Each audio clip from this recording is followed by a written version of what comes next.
Que Dieu soit loué, que Dieu puisse nous bénir. Nous bénissons le Seigneur pour ce moment qu'il a permis que nous soyons encore ensemble dans sa présence.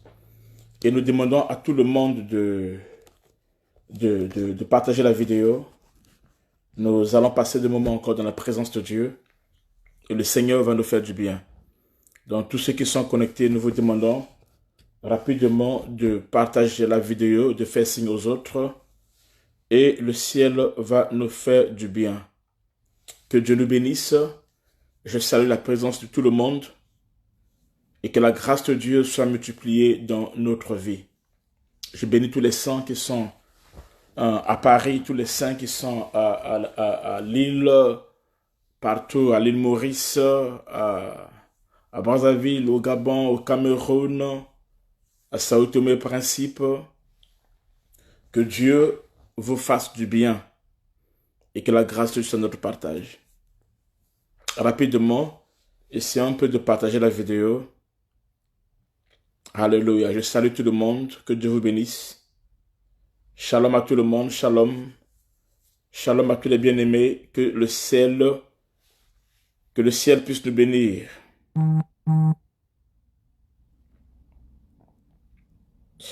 Je salue tout le monde. Partagez la vidéo. Je vous donne encore 2-3 minutes. Prends le temps. Partage les vidéos déjà maintenant dans plusieurs différents groupes. Prends au moins 20 groupes auxquels tu partages la vidéo maintenant.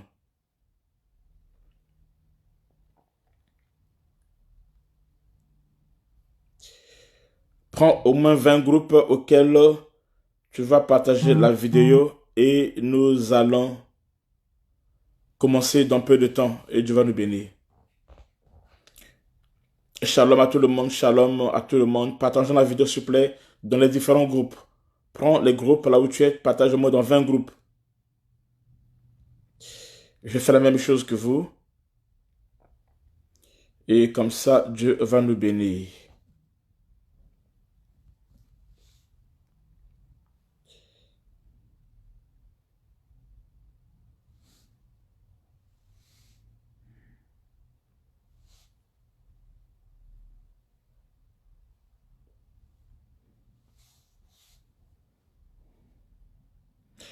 Partage la vidéo au moins dans quelques groupes. Shalom à tout le monde. Partageons la vidéo au moins dans quelques groupes.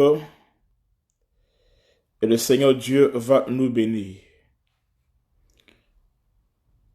Alléluia. Shalom, que Dieu bénisse tout le monde. Partageons la vidéo s'il vous plaît. Dans les différents groupes. Moi aussi je fais la même chose que vous. Je fais la même chose que vous maintenant. Je partage les vidéos dans les différents groupes. On prend au moins 2-3 minutes et après nous commençons notre message.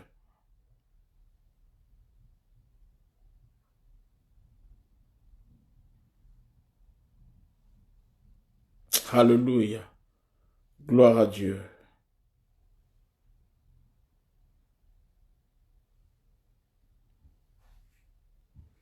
Gloire à Dieu.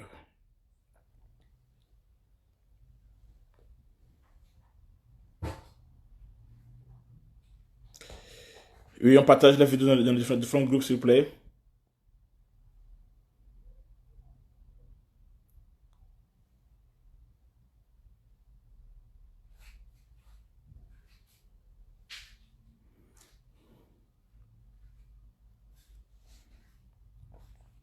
Gloire à Jésus-Christ. Alléluia.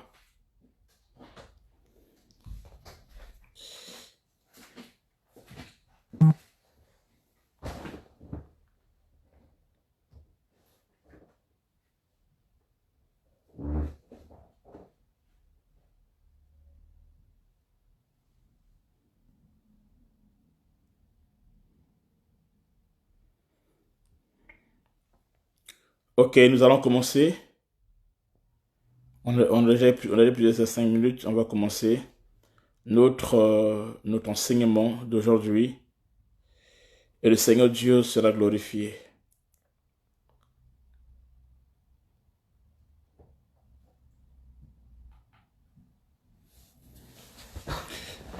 Ok, nous allons prier, puis on va commencer notre enseignement. Seigneur de la gloire, nous bénissons ton nom. Nous te disons merci pour ce moment que tu as permis que nous soyons ensemble avec les bien-aimés. Que la louange et la gloire te reviennent. Sois élevé, toi, notre Dieu, qui nous a aimé le premier. Notre Dieu qui s'est donné pour nous comme offrande expiatoire. Merci, au Dieu, pour ton esprit qui nous conduit. Merci pour ton sang qui nous couvre, ô mon roi. Merci pour ta parole, ô Dieu de gloire, qui est annoncée. Seigneur de gloire, pour les cœurs qui sont guéris, Seigneur de gloire, pour les vies qui sont transformées, que la louange et la gloire, ô Dieu, soient à toi, au nom de Jésus-Christ, notre Seigneur et Sauveur. Amen. Shalom, que Dieu nous bénisse. Je disais tout à l'heure que nous devons partager la vidéo dans les différents groupes et Dieu va nous faire du bien. Que Dieu vous bénisse et que la grâce de Dieu soit notre partage. Amen. Amen. Ok, nous allons continuer notre enseignement. Hier, on a commencé, j'ai reçu moins 2 ou 3 questions à la fin. Amen. Comment Abraham est devenu des eaux? C'est ça la question, je pense. Ok. Amen. Du commencement. Au fait, lorsque Dieu commence à travailler avec les humains, c'est vrai que Dieu était avec Adam, il était avec Noé, tout ça là, mais en réalité, c'est par Abraham que les choses ont commencé. Amen. C'est avec Abraham que les choses ont commencé. Donc Abraham est devenu le commencement. C'est Abraham qui fait appeler d'abord. Amen. C'est vrai que la foi n'a pas commencé avec Abraham et qu'on sort, mais en réalité, c'est Abraham qui devient le père de la foi. C'est par lui que les choses commencent et nous sommes la postérité d'Abraham. Amen. Et le fait qu'Abraham devient l'instrument du commencement, et c'est par rapport à ça, amen, que les choses ont commencé avec Abraham. Comment? J'explique encore. Amen.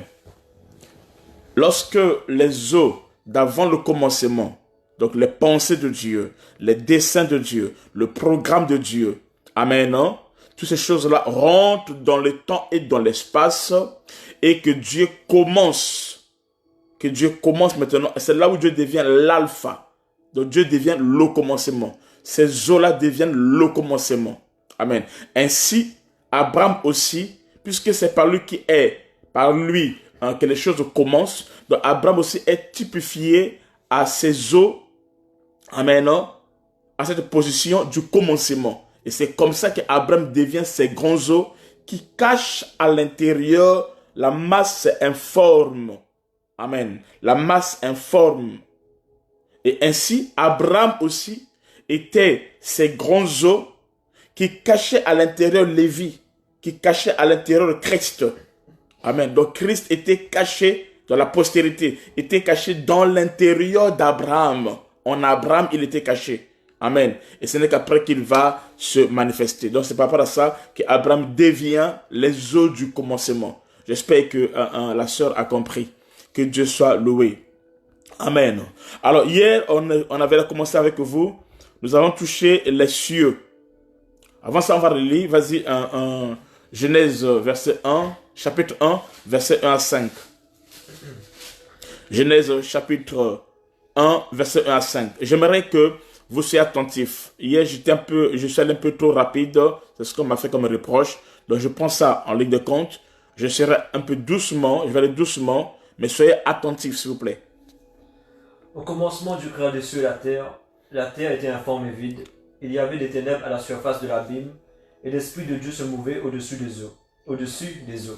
Dieu dit que la lumière soit, et la lumière fut. Dieu vit que la lumière était bonne, et Dieu sépara la lumière d'avec les ténèbres. Dieu appela la lumière jour, et il appela les ténèbres nuit.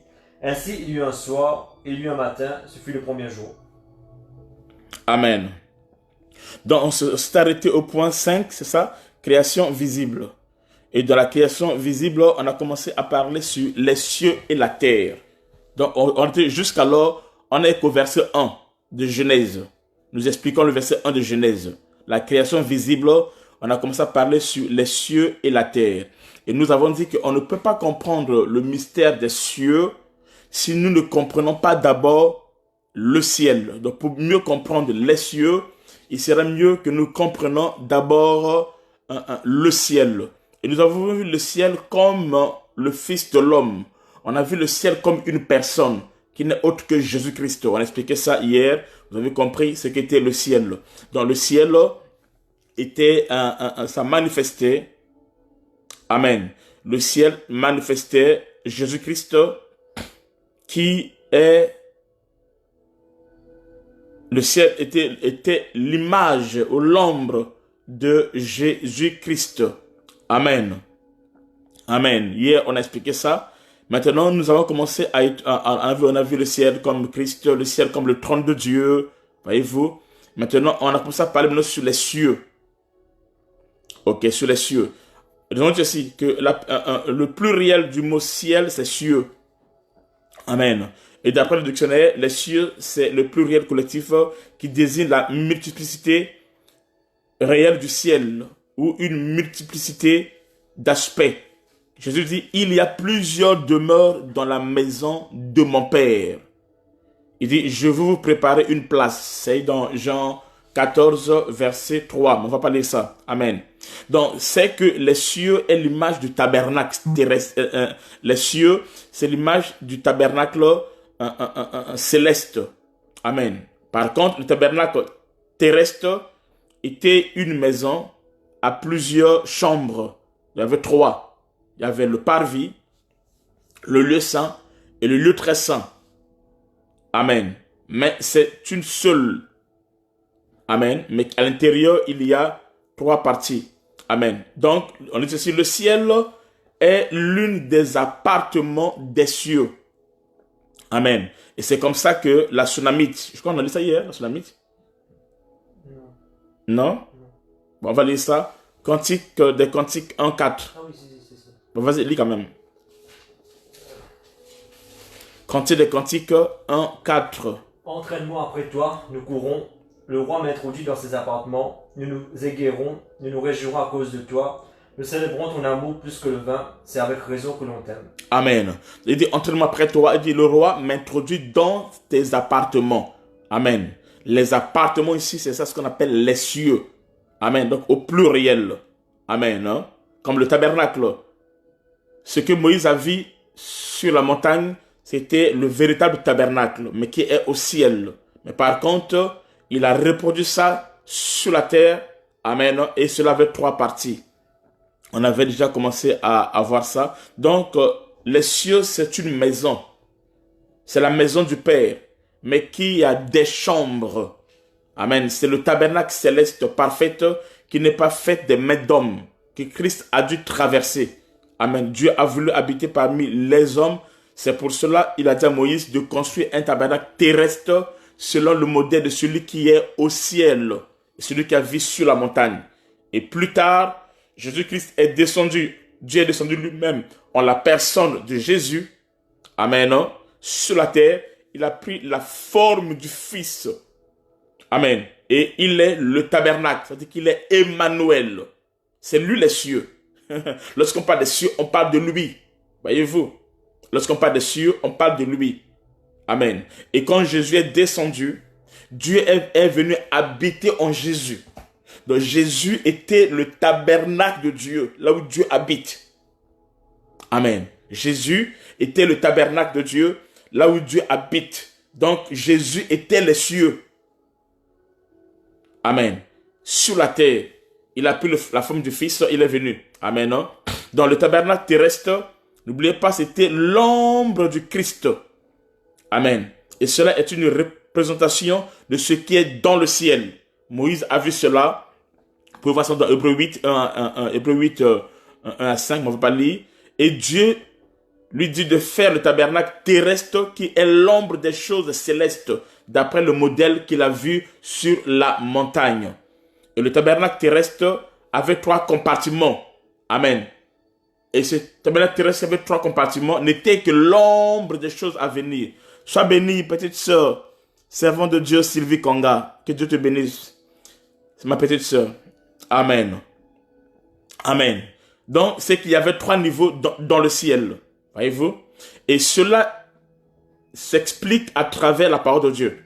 Nous allons voir ça. Amen. Nous allons voir ça, nous prenons Hébreux 8, verset 5.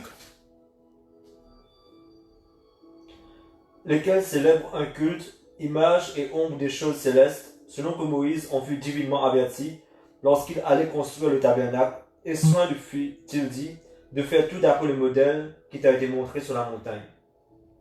Amen, voyez-vous. Donc, ce que Moïse a fait n'était que la représentation de ce qui existe déjà dans les cieux. Amen, ce qui est céleste.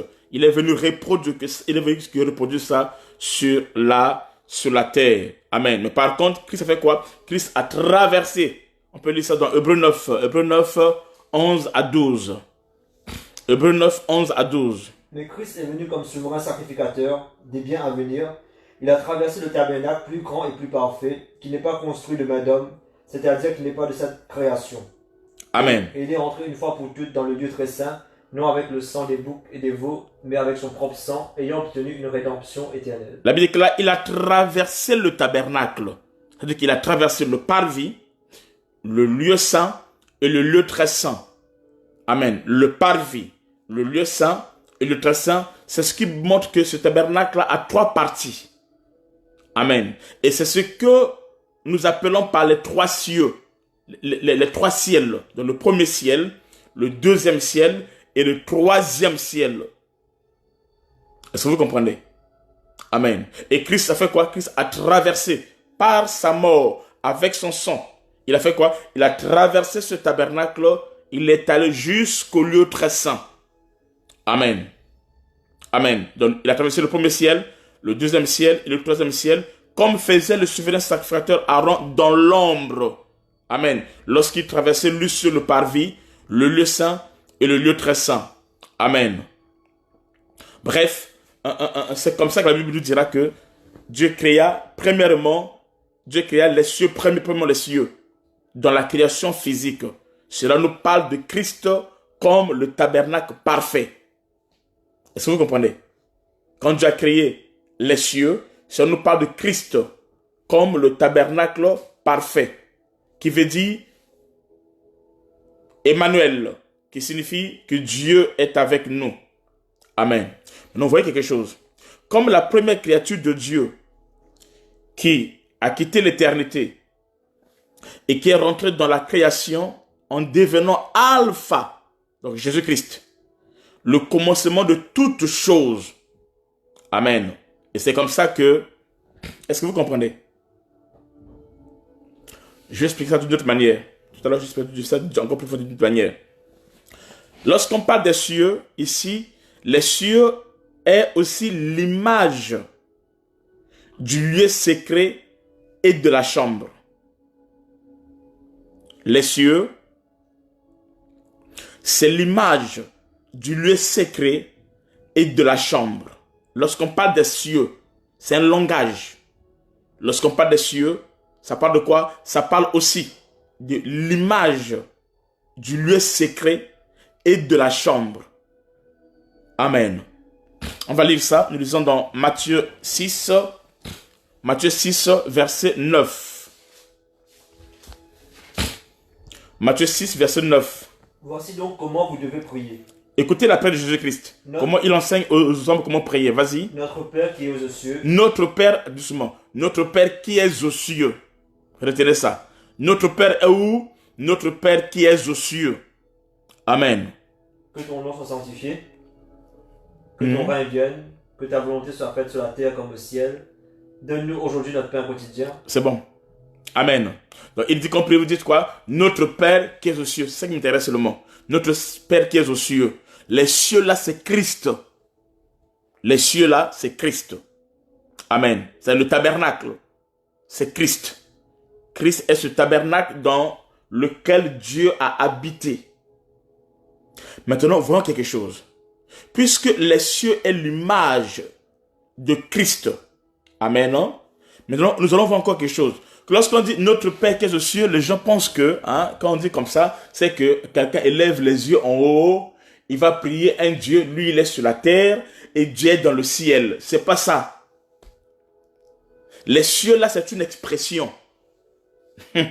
Lorsque dit notre Père qui est aux cieux, amen, non? C'est une expression. C'est pas que non, nous sommes ici sur la terre et maintenant Dieu est loin au ciel là-bas. Et c'est ce que quand nous prions, alors on doit s'efforcer de telle sorte que la prière arrive auprès de Dieu que Dieu écoute. Non. Lorsque dit notre Père qui est aux cieux, qui est dans les cieux, amen, non? Par là, nous voulons parler sur le lieu secret et de la chambre. Mais c'est quoi la chambre? Et c'est quoi le lieu secret, amen, qui parle des cieux?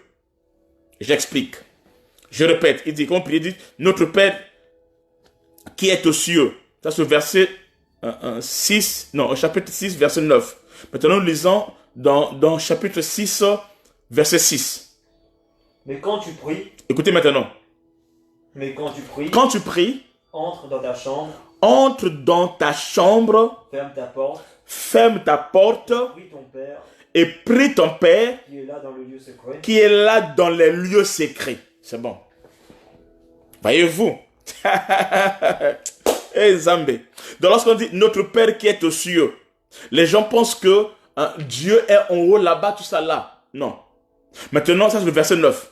Si nous revenons au verset 6, il dit ceci. Quand tu pries, rentre dans ta chambre. Est-ce que vous comprenez? Rentre dans ta chambre. Ferme ta porte. Et ton Père qui est là, dans les lieux secrets. Qui est là, dans les lieux secrets. Dans les lieux secrets qu'on appelle les cieux ou encore le tabernacle.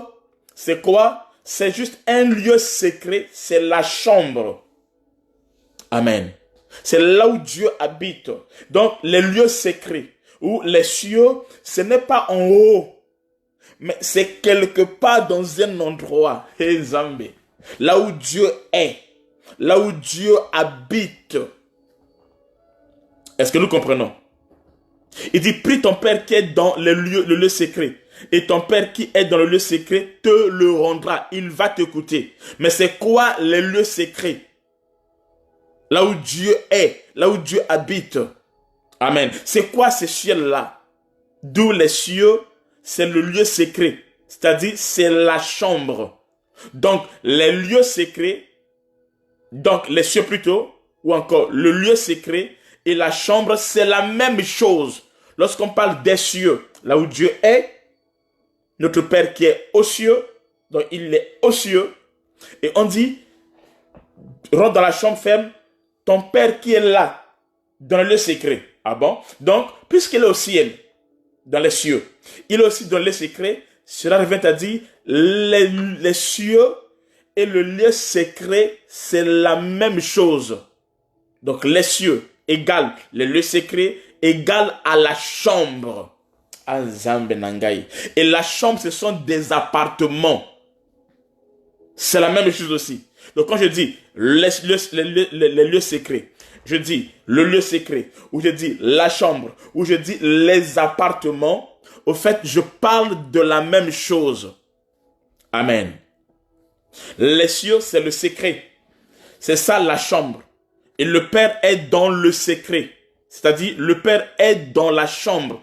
Et la chambre où le Père habite, c'est qui? C'est Christ. C'est Jésus. C'est Jésus qui est la chambre que le Père habite.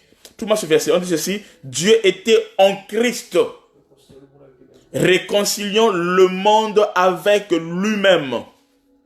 C'est où le verset? Attends, je vais faire nous trouver ça. Amen. Voyez-vous? Où est là où Dieu était?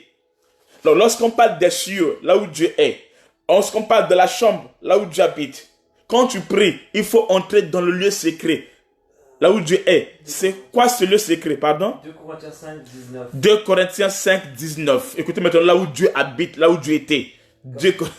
Car Dieu était en Christ. Attends, doucement. 2 Corinthiens 5, 19.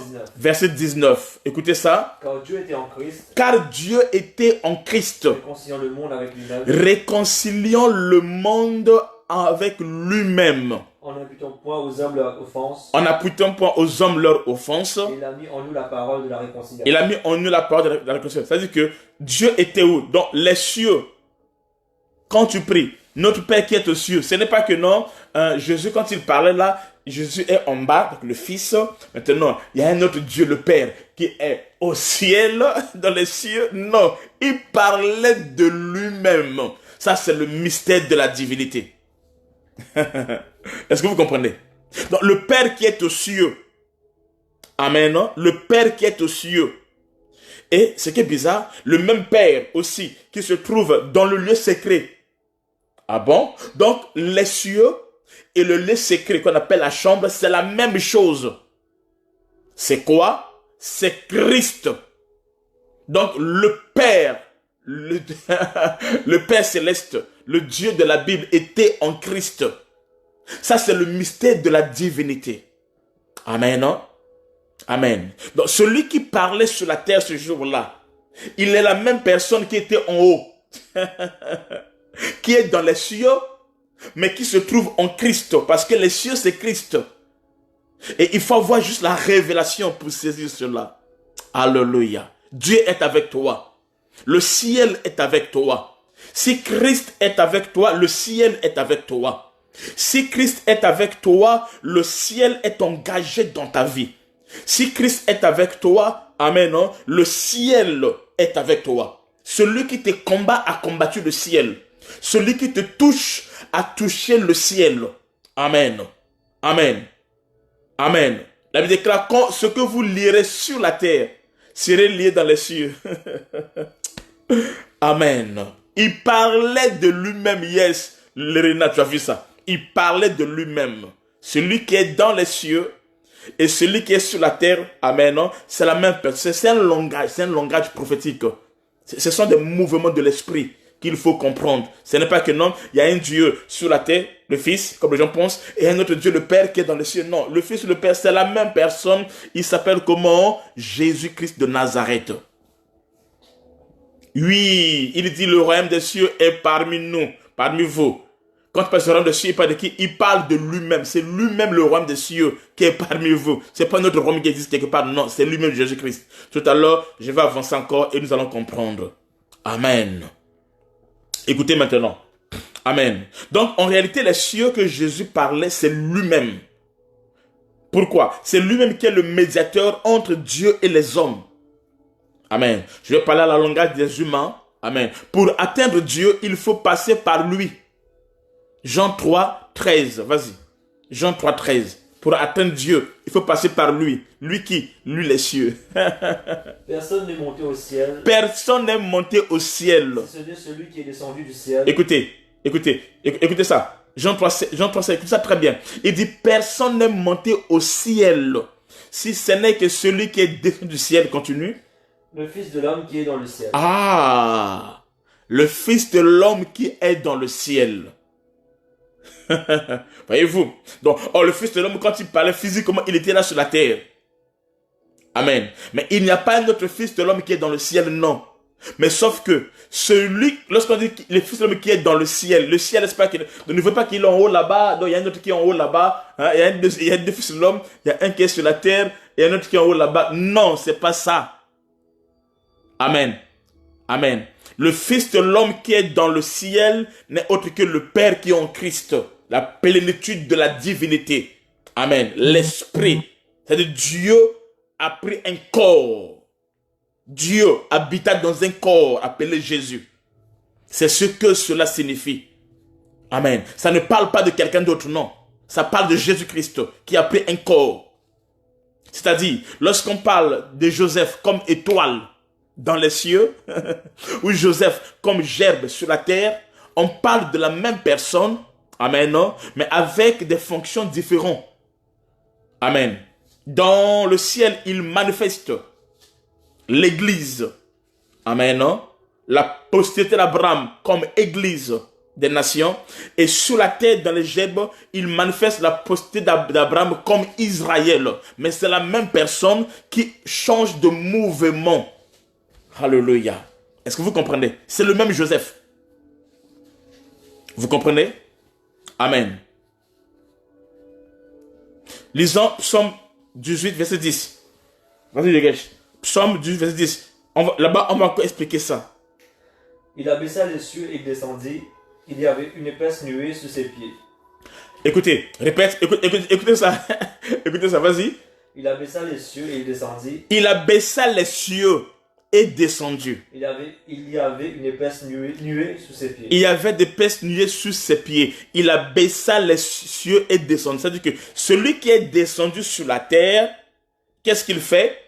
Il abaisse les cieux. Ça ne veut pas dire que non, les cieux là physiques là ont été abaissés. Non.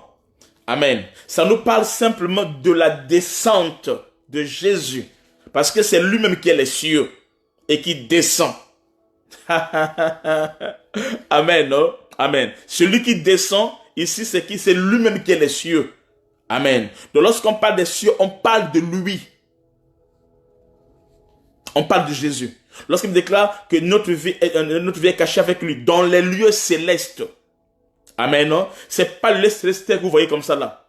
Le verset, c'était quoi, Yogesh? Psaume 118, verset 10. Psaume 18 plutôt. Psaume 18, ok. Psaume 18, verset 10. Amen. Donc, celui qui abaisse les cieux là, c'est pas les cieux physiques, non. C'est Christ lui-même qui est les cieux, qui descend sur la terre. Voyez-vous, il descend sur la terre. Ça parle du fait que la parole est faite chair. Christ qui descend sur la terre.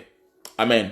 Maintenant, lorsqu'il abaisse les cieux, en réalité, les cieux qui sont descendus, c'est Jésus, dont nous voyons Dieu descendre sur lui sous forme de l'Esprit. Yes. Amen. Est-ce que vous comprenez? Donc, quand il abaisse les cieux, il descend ici. L'Érina, dans la Bible, il est question de Jésus-Christ, c'est tout. Maintenant, il faut les démontrer, c'est ça. Ce que nous faisons, il faut les prouver. C'est de lui qu'il est question. C'est pas moi qui dis, c'est Christ qui le dit. C'est Christ qui le dit. On a lu ça avec vous. Dans Luc 24, je pense. Il dit, Amen, les pharisiens sont des écritures croyant que veut en être de la vie. Amen, non? Mais c'est de moi qu'il est question. C'est de moi qu'il s'agit. Dans la loi de Moïse, dans les psaumes et dans les prophètes, il est question de Jésus-Christ. Il n'est pas question d'autre chose. Il est question de Jésus-Christ. Amen. Je ne le dis pas, mais je vous le démontre dans la Bible à l'appui. Amen. Donc j'explique. Donc en réalité, les cieux qui sont descendus, c'est Jésus, dont nous voyons Dieu descendre sur lui sous forme de l'Esprit, ou encore du Saint-Esprit le jour du baptême. C'est ça les cieux qui descendent. Voyez-vous? Tout à l'heure, je vais arriver. Et les cieux, c'est Christ. Amen, non? Amen. Mais tu veux dire quelque chose. David va dire quelque chose. Amen. Bon, ça, je vais laisser ça. Bon, on va me lire. Psaume 103, verset 11. Psaume 103, verset 11. Écoutez ce que David dit. Mais autant les cieux sont élevés au-dessus de la terre. Autant les cieux sont élevés au-dessus de la terre. Autant sa bonté est grande pour ceux qui le craignent. Voyez-vous? Amen. Ça, je laisse ça. Donc, Christ dit, quand le Fils de l'homme sera élevé, il va attirer les hommes vers lui. Quand le Fils de l'homme sera élevé. C'est dans Jean 12, verset 32. Amen. Donc, les cieux, c'est Jésus en tant que corps et père. C'est-à-dire en tant que corps. Et le père, c'est qui? C'est l'esprit. Les cieux, c'est Jésus en tant que corps. Amen, non? Amen.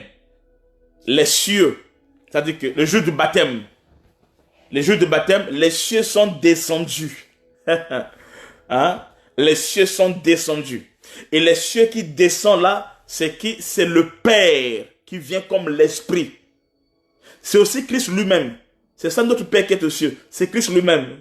Voyez-vous? Mais si nous le prenons étant que le Père, étant que l'Esprit qui descend, et Christ qui est sur les eaux là, amen, c'est le corps. Amen. En tant que le corps. Dieu c'est l'Esprit. On va lire ça. Prenons 2 Corinthiens 3, 17. 2 Corinthiens 3, 17. 2 Corinthiens 3, 17. Or le Seigneur c'est l'Esprit. Voyez-vous? Et là où est l'Esprit du Seigneur, là est la liberté. Ok, on dit or le Seigneur c'est l'Esprit. Donc les cieux qui sont abaissés, c'est l'Esprit. Le Seigneur, c'est l'Esprit. Selon 2 Corinthiens 3, 17. Amen. Donc, les cieux qui descendent là, sur Christ, lors du baptême, ne sont autres que le Seigneur, l'Esprit, qui descend. Amen. Amen. Maintenant, le corps qui est là, amen, c'est lui aussi Dieu. C'est lui aussi les cieux. C'est Jésus-Christ. Donc, celui qui descend des nuées, donc le Père, le Seigneur, l'Esprit, et celui qui est sur la terre, amen, c'est la même personne. Il n'y a pas deux personnes, c'est la même personne. Amen. Il n'y a pas trois non plus. Je vous démontre encore ça en profondeur. Amen. Et quand il descend, qu'est-ce qu'il dit? Il dit, voici mon fils bien-aimé, en qui j'ai mis toute mon affection. Cette voix sortit d'où? Il sortit de lui-même. Parce qu'il était descendu déjà. Donc lorsqu'on dit les cieux là, c'est pas que non, il y a quelqu'un dans les cieux là-bas qui a parlé, voici celui-ci est mon fils qui est en bas. Non. Les cieux étaient en bas, déjà, en Christ. Amen. Et le Père se révélait. Donc Dieu peut descendre sur la terre, et il peut parler, et on peut l'entendre. On peut l'entendre depuis le haut. Maintenant, si tu n'es pas un aigle, tu vas penser que non, celui qui parle depuis le haut, là, ce n'est pas celui qui est en bas. Non. En réalité, celui qui parle depuis le haut, là, la voix vient d'en haut. C'est la même personne qui est en bas qui est descendue. Il n'y a pas deux personnes, non. Celui qui est en bas, c'est lui qui parle, mais dont la voix vient d'en haut. On va lire ça dans la Bible. On va lire ça dans la Bible, comme ça vous allez mieux comprendre. Amen. Amen. Prenons le texte. Prenons Néhémie 9, verset 13. Néhémie 9, verset 13. C'est la divinité. C'est le mystère de la divinité dont la Bible nous parle. Les cieux, c'est le Christ. Ah, il n'y a pas un autre nom. C'est Jésus-Christ lui-même. C'est lui qui est le mystère des cieux. Amen. Tu descendis sur la montagne. Écoutez. Attends. Néhémie 9, verset 13. Vous allez voir qu'il descend en bas, mais il parle en haut. Vas-y, tu es descendu de la montagne de... Tu descendis sur la montagne de Sinaï. Tu lui as parlé du haut des cieux. Tu es descendu sur la montagne de Sinaï. Donc il descend sur la montagne. Mais lorsqu'il parle, la Bible déclare, tu leur parlas du haut des cieux. Et tu leur donnas des ordonnances justes. Et tu leur donnes les ordonnances justes. Des lois de vérité. Des lois de vérité. Des préceptes. Et des commandements excellents. Et des commandements excellents. Ah ok, maintenant écoutez. Celui qui est descendu, c'est qui? C'était Dieu. Mais celui qui parle, dont la voix vient d'en haut, c'est qui? Mais c'est aussi Dieu. C'est la même personne. Est-ce que vous comprenez? Tu es descendu. Donc il était en bas, il n'était pas en haut. Mais sauf que quand il parla, la voix venait du ciel ou des cieux. Mais c'est la même personne qui est celui qui parle là. Dans d'autres termes, celui qui était en bas dans les eaux. Celui qui était en bas dans les eaux. Amen, non? Amen. Qu'on appelle Jésus. C'est lui qui a parlé. La voix venait dans les cieux. Parce que les cieux, c'est aussi lui-même. Alléluia. Les cieux, c'est lui-même. Les cieux qui s'abaissent, qui descendent, c'est lui-même. S'il vous plaît, envoyez des cœurs, des likes, s'il vous plaît. C'est le mystère de la divinité, mais c'est moi, Sadna. Amen. Jésus-Christ est Dieu. C'est l'unique Dieu. En dehors de Jésus-Christ, il n'y a pas d'autre Dieu. Est-ce que vous comprenez? Amen. Même les musulmans ne croient pas qu'il y a plusieurs dieux. Même les juifs aussi ne croient pas qu'il y a plusieurs dieux, ou il y a 3 dieux, 4 dieux, non. Amen. Amen. Il n'y a que des chrétiens qui croient des bêtises comme ça là. Amen. Nous croyons que Jésus-Christ est l'unique et le seul Dieu. Son nom est Jésus-Christ. Ce nom qui est merveilleux, qui a été caché autrefois dans l'ombre et qui fut révélé en ce temps par Christ lui-même. Amen. Non? Amen. Alléluia. Il s'appelle Jésus-Christ de Nazareth. Avant lui, il n'y a pas d'autre Dieu. Après lui, il n'y a pas d'autre Dieu. Amen. Dans les cieux, il n'y a pas un autre nom qui est de nos hommes. Un autre nom qui est plus élevé, ça n'existe pas. Sur la terre, non plus. Amen. Non? Sous la terre, non plus. Jésus-Christ est le seul Dieu. Le Dieu de la Bible. Alléluia. Alors la divinité, il faut maintenant que Dieu lui-même te le révèle. Amen. Ce qui est écrit dans Jean 17. Il dit à qui le Fils veut le révéler. Le mystère de la divinité. Amen. Mais par contre, pourquoi les gens sont éblouis? Parce que cette montagne de Sinaï, qui symbolise Agar, c'est ça la loi. C'est soit Moïse. Les gens tellement qui sont liés à la loi, à la lettre, à Moïse, ils ne peuvent pas discerner que celui qui parle dans les cieux est le même qui est descendu. Christ dit, nul n'est allé au ciel, si ce n'est que le Fils de l'homme qui est dans le ciel. Et quand il parle comme ça, le Fils de l'homme, c'est qui? C'est lui qui était sur la terre. Ça veut dire quoi? Ça veut dire que celui qui parle sur la terre, c'est celui qui est au ciel. Il descend, amen, mais c'est lui qui est au ciel. En d'autres termes encore, celui qui parle en haut, mais c'est lui qui est à la terre. Alléluia. Tout dépend des mouvements prophétiques. Qui dit avec moi, amen. Amen. Nous comprenons que la chambre, c'est le lieu secret. Amen. Or, cela explique comment Jésus-Christ est venu dans le monde pour sauver l'humanité. Car il est venu en secret. C'est ça. La chambre, c'est le lieu secret. Et la chambre étant que le lieu secret, cela nous montre comment Christ est venu sauver l'humanité, mais en secret. Il est venu en secret. Il n'est pas venu en public. C'est comme ça, les Hébreux ne l'ont pas compris, parce que les Hébreux attendaient un sauveur qui viendra en public. Mais quand Christ vient lors de la première venue, il est venu en secret. C'était ça, le lieu secret. Amen. Il est venu en secret. Et Dieu nous répond en son nom aujourd'hui. On va lire quelque chose. Yugesh, vas-y. Amen. Hein? Amen. Jean 14, 13 à 14. Et tout ce que vous demanderez en mon nom, je le ferai, afin que le Père soit glorifié dans le Fils. Si vous demandez quelque chose en mon nom, je le ferai. Amen. Amen. Un autre exemple qui parle de la même chose. Nous prenons Proverbe 21, verset 14. Proverbe 21, verset 14. Vous allez comprendre quelque chose encore.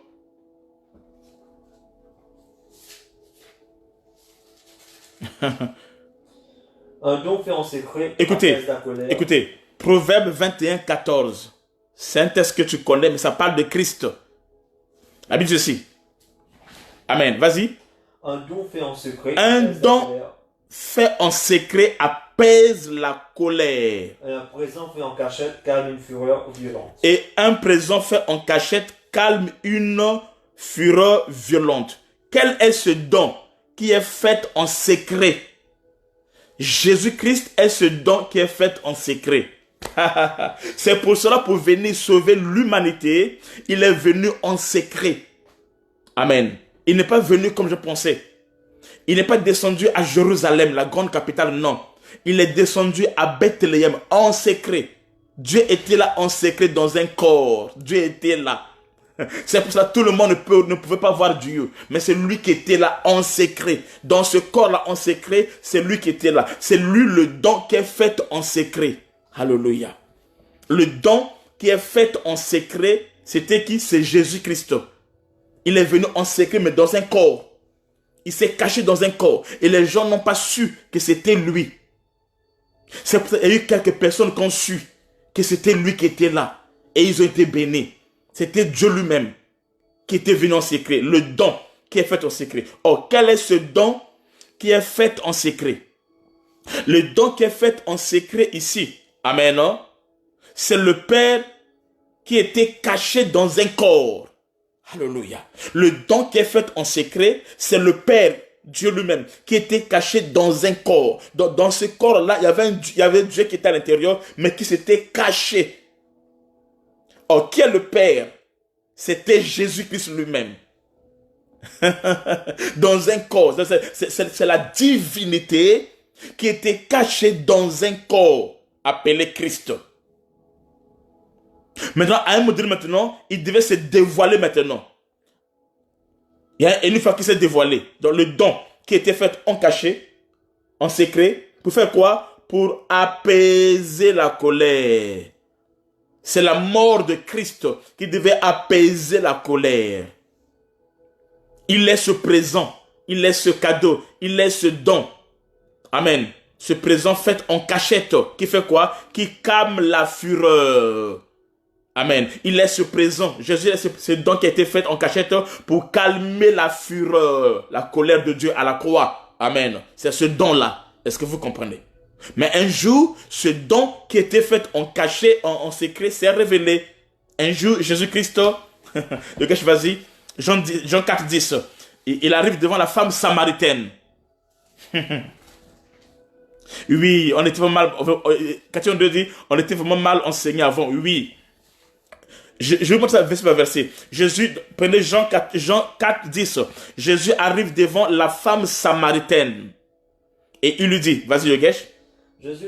Jésus lui répondit. Si tu connais le don de Dieu. Si tu connais le don de Dieu. Qui est celui qui te dit. Et qui est celui qui te dit. Donne-moi à boire. Donne-moi à boire. Tu aurais toi-même demandé à boire. Tu aurais demandé toi-même de l'eau à boire. Et il t'aurait donné de l'eau vive. Il t'aurait donné de l'eau vive.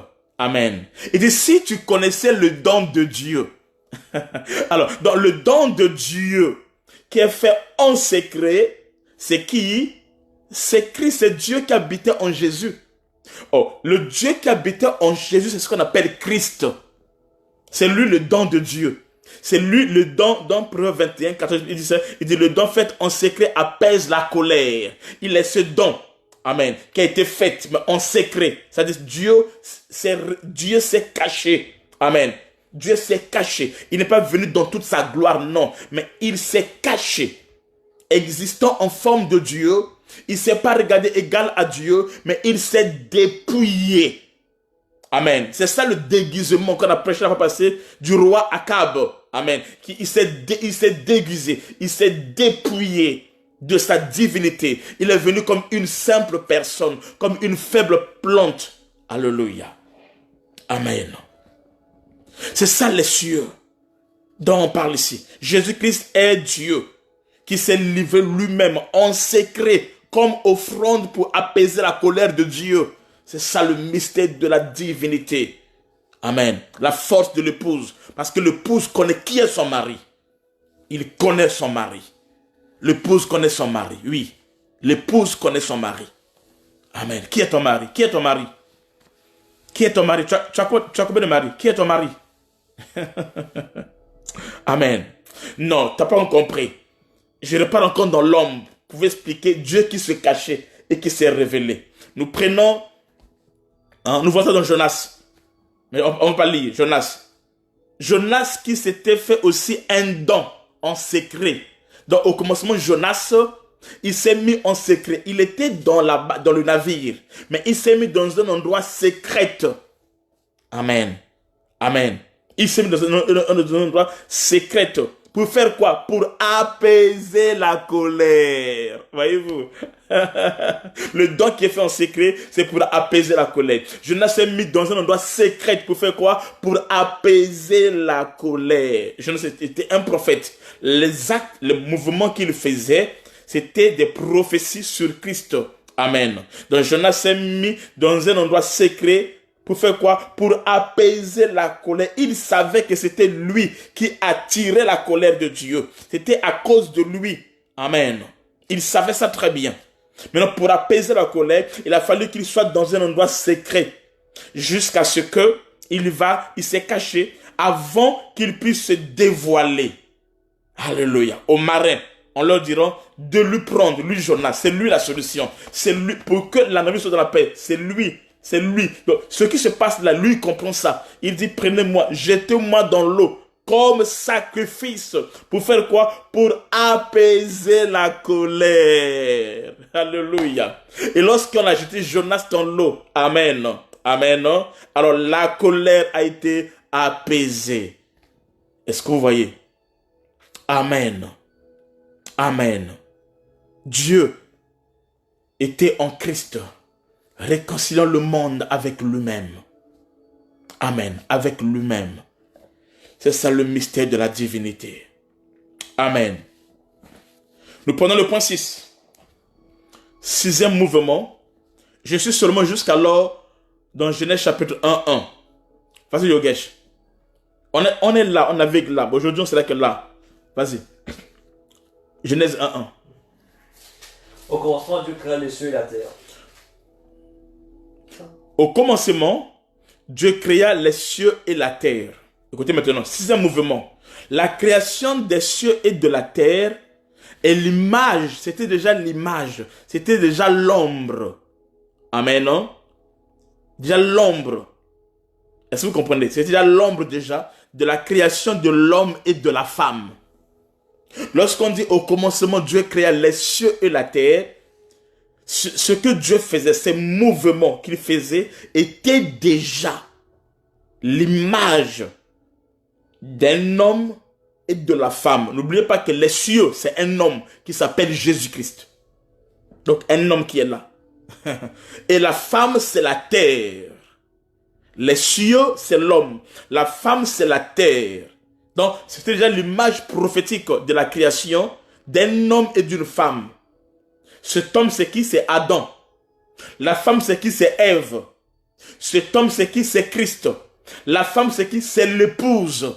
C'est pour cela Christ, il règne dans les cieux, là où il y a son trône, et il règne sur la terre à travers l'épouse. Il dit, la terre est mon marchepied. Est-ce que vous comprenez cela? Amen. Amen. Donc lorsque la Bible dit que Dieu créa les cieux et la terre, cela annonçait déjà la création de l'homme et de la femme. Et par là, nous voyons aussi que les cieux qui a été créé le premier, ça parle de l'homme qui a été créé le premier, comme Adam, et ensuite la femme, comme la femme a été créée ici, ensuite dans la Bible. Amen. Est-ce que nous comprenons? Les cieux ici représentent l'homme, l'époux. Amen. On peut voir ça dans Jean 3, 28 à 29. Vas-y, Yogesh. Les cieux représentent l'homme, donc l'époux, ou encore Adam. Vous-même m'êtes témoin que je dis, je ne suis pas le Christ, mais j'ai été envoyé devant lui. Hein? Celui à qui appartient l'épouse, c'est l'époux. Voyez-vous? Et l'ami de l'époux qui se tient là et qui l'entend, éprouve une grande joie à cause de la voix de l'époux. Amen. Aussi cette joie qui est la mienne est parfaite. Amen. Donc Christ, c'est lui qui est l'époux. Christ, c'est l'époux. C'est lui les cieux, comme on vient de le voir. Et la terre, c'est la femme. C'est pour ça que les cieux ont été créés en premier, pour dire que l'homme a été créé le premier Adam, et ensuite, oui, amen, et ensuite, la femme a été créée. On verra avec vous dans un autre message séminaire comment l'homme a été créé, les mystères, comment l'homme a été créé. Je vais expliquer ça en profondeur. Amen. Amen. Amen. Donc, Christ, la femme qui est sur la terre, représente l'Église. Vous pouvez voir ça dans Éphésiens 5, 25 à 33. On va parler à cause du temps. Amen. Donc, je voudrais dire, dans une autre dimension, les cieux représentent l'homme qui domine la terre. L'homme qui est en haut, les cieux, et la femme est en bas, c'est-à-dire que l'homme qui domine la terre. Amen. Est-ce que vous comprenez? Lisons ça dans Colossiens 3, 18. Vas-y. Femmes, soyez soumises à vos maris, comme il convient dans le Seigneur. Voyez-vous? Est-ce que vous voyez? Amen. Ouais, je vais avancer. Amen. Donc, c'est l'homme qui est les cieux et la femme, c'est la terre, l'église. C'est pour cela qu'il déclare. Lerina, tu es là. Écoute. Écoute, Genèse 2, 18 à 24. La Bible déclare, c'est pourquoi. La Bible dit, l'homme quittera son père et s'attachera à sa femme. Les deux devenant une même chair. L'homme qui quitte ici, c'est Jésus-Christ. L'homme qui quitte, c'est Jésus-Christ. Hein? Ce n'est pas d'abord comme les gens appliquent ça. Oh, c'est le monsieur qui m'a épousé. Non, c'est pas d'abord ça. C'est d'abord Christ. C'est lui l'homme. Hein? C'est lui l'homme. C'est lui l'homme qui quitte les cieux. Donc, c'est lui l'homme qui quitte le Père. Le Père, c'est les cieux. Lérina, tu entends? Hein? C'est lui l'homme. l'homme quittera. L'homme là, c'est Christ qui quitte les cieux, qui descend sur la terre pour chercher l'épouse afin que les deux deviennent un. C'est l'homme qui quitte les cieux, qui descend sur la terre. Amen. L'homme quittera son père. On n'a pas dit la femme quittera. C'est pas la terre qui quitte pour aller au ciel. Non, d'abord ça, c'est pas ça. Mais c'est l'homme qui quitte. Alléluia. C'est comme si vous posez au pasteur la question. Pasteur, mais pourquoi c'est la femme qui ne quitte pas? Au temps normal, ce sont les deux qui quittent. Hein? Ce sont les deux qui quittent tout ça là. Mais non, c'est d'abord l'homme qui quitte. Qui vient épouser la femme. C'est Christ qui quitte les cieux, qui vient sur la terre pour sauver, pour doter, pour épouser la femme et qu'on sort. Et les deux deviennent un seul corps. Amen. Amen. Le ciel, c'est Christ qui a quitté son père pour venir s'attacher à l'église qui est son épouse. Cette parole, ça concerne d'abord Christ. C'est pas encore les humains, non. C'est d'abord Christ. Il est question de Jésus. Amen. Voyez-vous? Donc, pour que tu puisses faire des prières, hein, Seigneur, tu as dit, l'homme quittera, tout ça là, il me faut trouver mon mari qui va quitter. Non. Avant que cette prière, que tu puisses le typifier à ton mari que tu veux, qui va t'épouser, commence d'abord à appliquer ça sur le véritable homme qui est Jésus-Christ. Amen. Une fois que tu as appliqué ça sur le véritable homme qui est Jésus-Christ, c'est lui l'homme. Amen, non? Une fois que Christ a fait cela, alors la relation, amen, physique et consort va s'accomplir.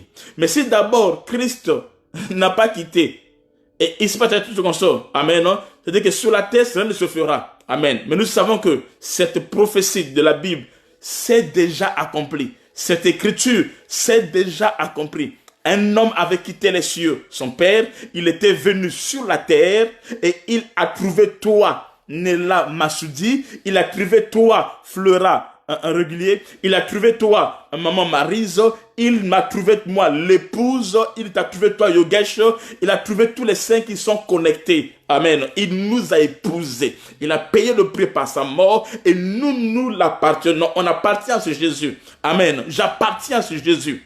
C'est lui l'homme, amen, dont on parle ici, qui doit quitter pour venir chercher l'épouse et devenir un avec.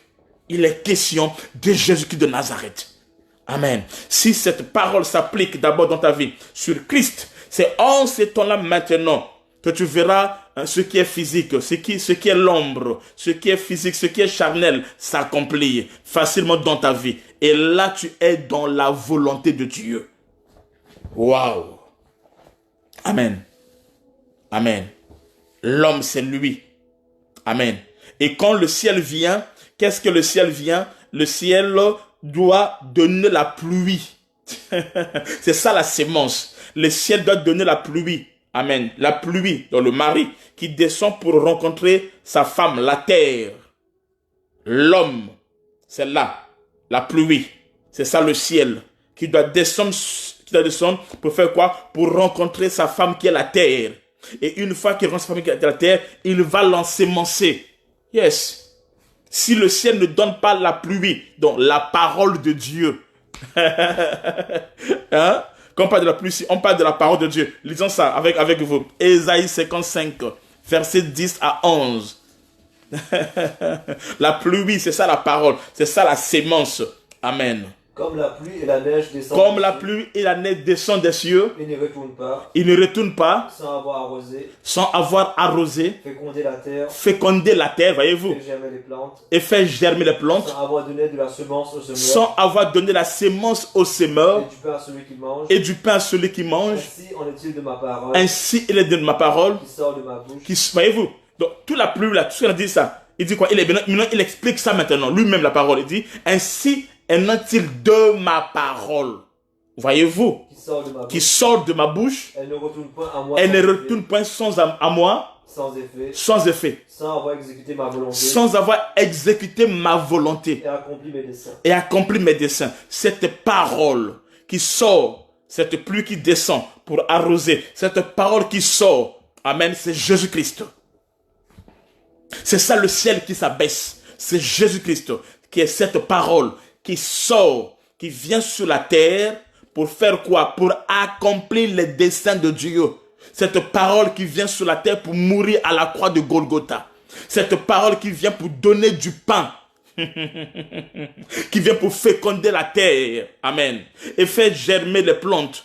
Amen. Ah non, non, non, non, non, non, non, non, non. On va relire ça encore. Attendez, je vais relire ça encore, vous allez mieux comprendre. Il dit, comme la pluie et la neige descend des cieux, il ne retourne pas sans avoir arrosé.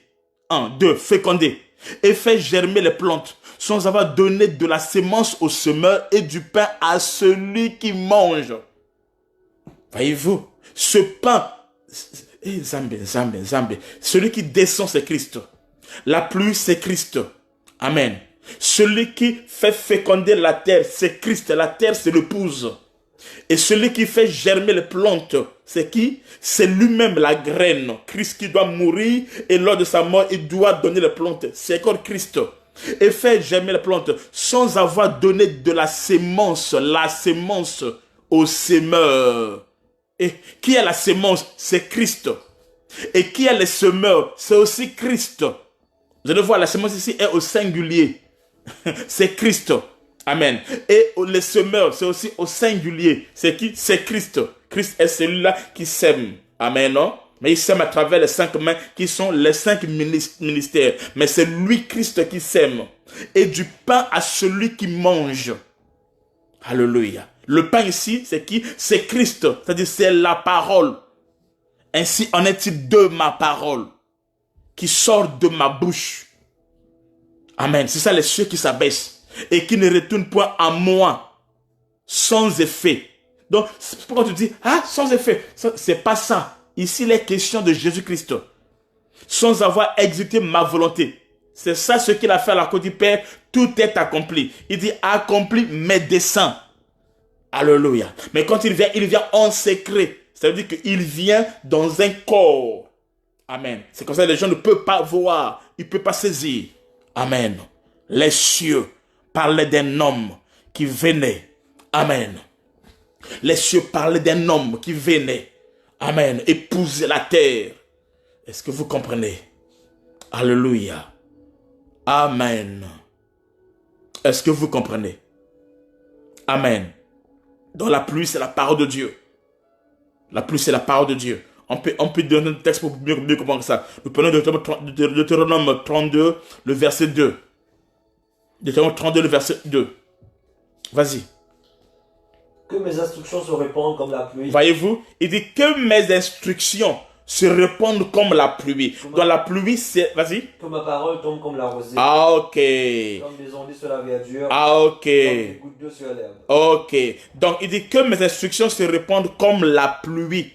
Il explique encore que ma parole tombe comme la rosée, comme les ondées sur la verdure, comme des gouttes d'eau sur l'herbe. La parole de Dieu, c'est ça, l'enseignement. Amen. C'est ça mes instructions. Donc, les instructions de Dieu, c'est la parole de Dieu. Ce n'est pas du reste, non, c'est pas ça. C'est les enseignements. Ce sont les instructions. Amen. C'est ça la parole de Dieu. Est-ce que nous comprenons? Alléluia. Amen. Amen. La rencontre du ciel et de la terre, c'est ça qui donne le Fils ou encore la sémence. La domination du ciel sur la terre se fait voir dans cette parole. Amen. Que Dieu a dit à la femme. Écoutez. Dieu a dit à la femme. Vas-y. Genèse 3, verset 16. Une fois que tu es la femme. Une fois que tu es la femme, tu es l'épouse. Tu es la terre. Écoutez maintenant ce qu'il dit. Il dit à la femme. Il dit à la femme. J'augmenterai la souffrance de tes grossesses. Tu enfanteras avec douleur. Et tes désirs se porteront vers ton mari. Et il dominera sur toi. Amen. Il dit ceci. Il dit, tes désirs se porteront vers ton mari, mais il dominera sur toi. Tes désirs, épouse, tes désirs doivent se porter vers ton mari. Amen. Tes désirs. Amen. Non? Tes désirs se porteront vers ton mari. Amen. Non? Amen. C'est lui. Nos désirs se portent vers lui. Mais c'est pas n'importe comment. Parce qu'il fait quoi? Parce qu'il domine sur nous. C'est ça ce qu'on appelle Seigneur. Si tu veux que tes prières soient exaucées, tu veux vivre la gloire de Dieu, laisse le miracle, tout ça là. Laisse le mari dominer sur toi. Laisse-lui être ton Seigneur. Amen. Amen. Il est ton Seigneur, c'est lorsque tu reçois la pluie. Tu es en bas, lui, il te donne la pluie, tu reçois la pluie, alors s'accomplit la parole de Dieu. Voyez-vous, c'était des prophéties qui devaient s'accomplir sur Christ et l'Église. Amen. Je pense qu'on a compris. Donc, l'homme, c'est le ciel. Amen. Hein?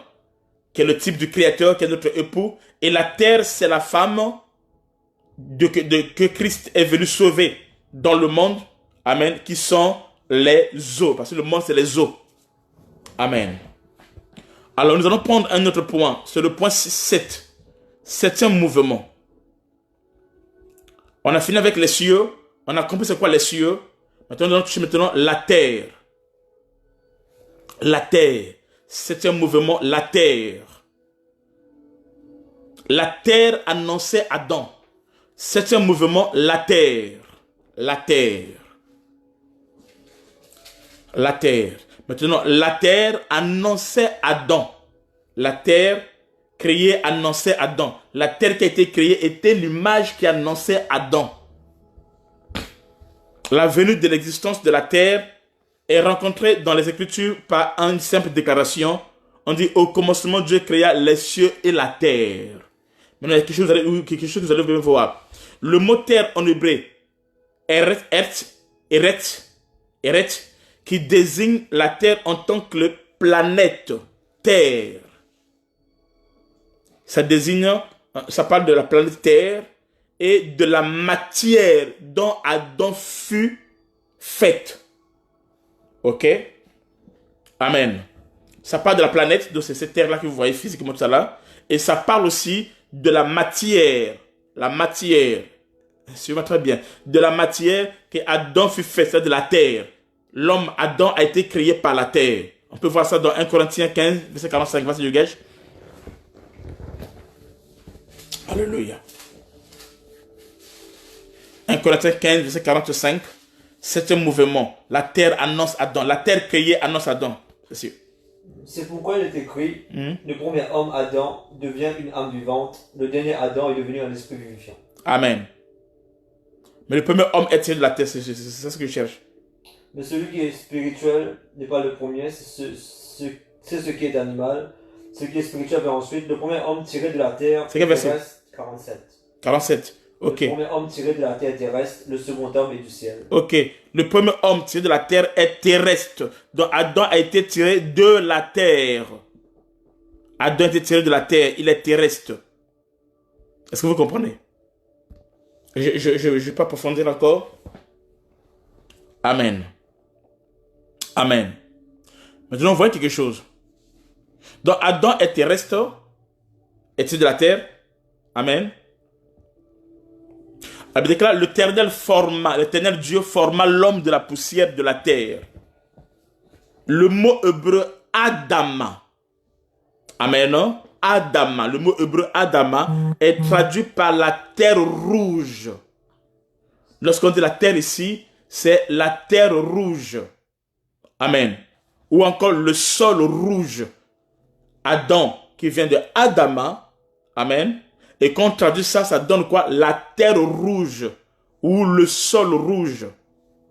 Le terme Adama est apparenté étymologiquement au mot Adam. Amen. Le premier homme était fait à partir de la poussière de la terre, selon Genèse 2, verset 7. On comprend que Adam est une terre, car il a été formé à partir de la poussière de la terre. Amen. Donc, Adam est une terre. La poussière rassemblée par la main de Dieu. Amen. Amen. Or, pour qu'on rassemble la poussière, c'est-à-dire pour que la poussière soit rassemblée, pour former un homme, il faudrait qu'il y ait de l'eau. Il faut que cela soit mouillé par l'eau. que cela soit mouillé par l'eau. Donc, dans les textes, on va les textes. Prends Romains 9. Romains 9, versets 20 à 21. Romains 9, 20 à 21. On va encore mieux comprendre ça. Ô homme, toi plutôt qui es pour contester avec Dieu. Ô homme, toi plutôt qui es comment? Pour contester avec Dieu. Hein? Le vase d'argile dirait-il. Le vase d'argile dirait-il quoi? À celui qui l'a formé. À celui qui l'a formé. Pourquoi m'as-tu fait ainsi? Pourquoi tu m'as fait ainsi? C'est bon. Va encore. Le potier n'est-il pas mettre de l'argile? Ok. Pour faire avec la même argile, la même masse, une vase d'honneur et un vase d'usage vil. Ok. Voyez-vous, lorsqu'on parle du potier, lorsqu'on parle du vase d'argile ici et qu'on sort, donc il est question de la poussière, mais avec l'eau pour que cela soit modelé. Selon le verset de Romains 9, verset 20 à 21. Donc Adam, c'est la terre argile. Et lorsqu'on parle de terre argile ici, c'est quoi? C'est une terre qui est mélangée d'eau. Amen. À qui on a donné la forme. C'est pourquoi l'Écriture dit que l'Éternel forma, il a donné la forma, amen. Et cette formation se fait avec les mains, c'est-à-dire qui sont les doigts. Aïe, aïe, aïe, amen. Amen. Et ces mains qui donnent la forme à la poussière pour produire l'homme, c'est la main de l'Éternel. L'homme a été créé à travers la main de l'Éternel, qui n'est autre que Jésus-Christ, qui a créé toutes choses. N'oubliez pas ça, Jésus-Christ est l'instrument, la matière par laquelle Dieu a créé toutes choses. On peut voir ça dans Exode 15, 2 à 6. Exode 15, 2 à 6. L'Éternel est ma force et le sujet de mes louanges. C'est lui qui m'a sauvé. Il est mon Dieu, je le célébrerai. Il est le Dieu de mon Père, je l'exalterai. L'Éternel est un vaillant guerrier. L'Éternel est son nom. Il a lancé dans la mer des chars du Pharaon et son armée. Ses combattants d'élite ont été engloutis dans la mer Rouge. Les flots les ont couverts. Ils sont descendus au fond des eaux comme une pierre. 6. Ta droite, ô Éternel, a signalé sa force. A signalé sa force. Ta droite, ô Éternel, a écrasé l'ennemi. A écrasé l'ennemi. La droite de Dieu, c'est Christ. Amen. La droite qui écrase l'ennemi, c'est Christ. La droite dont Dieu opère, c'est Christ, c'est sa puissance. La droite manifeste sa puissance. Ça dit c'est Christ. L'onction loin. Amen. Ésaïe 53, 1, 2. Ésaïe 53, le verset 1 à 2. Qui a cru à ce qui nous était annoncé? Voyez-vous, qui a cru à ce qui nous était annoncé? Qui a reconnu le bras de l'Éternel? Qui a reconnu le bras de l'Éternel? Il s'est élevé devant lui comme une faible plante. Il s'est élevé devant lui comme une faible plante. C'est bon déjà. Amen. Donc le bras de l'Éternel ici, qui a formé Adam, c'est ce dont Isaïe dit, qui a cru à celui qui lui était annoncé. Il s'est élevé comme une faible plante. C'est-à-dire que on parle de Christ. C'est Christ qui est venu. Amen. Amen. C'est Christ. C'est Christ. C'est lui cette main dont au commencement Dieu a formé l'homme. Est-ce que vous comprenez? Il est question de Christ. C'est pour cela que toute chose a été créée par lui, non par Christ, pour lui et en lui. Amen. Amen. Est-ce que vous comprenez? C'est le ciel qui détient l'eau. La parole. Amen. La terre est sortie des eaux d'en bas et c'est à partir de ce sec que l'Éternel a formé l'homme. Amen. D'où il est important que le sec obtienne de l'eau, la parole, pour avoir la forme. Amen. Donc, on a besoin de la pluie. Cette pluie, c'est la parole de Dieu, c'est-à-dire la vie. En d'autres termes, c'est qui? C'est Christ. C'est pour cela, pour que cet homme-là, qui était aveugle, puisse être guéri. Ça fait quoi? Christ a pris de sa salive, l'eau. Sa salive, il a fait quoi? Il a fait la boue. Voyez-vous, il a fait la boue. Et il a pris ça, il a mis sur les yeux de cet homme-là afin qu'il soit guéri. C'est la même chose. C'est la main qui fait ça. C'est Christ, le bras de l'Éternel qui fait cela. Amen. L'histoire se trouve dans Jean chapitre 9. Amen.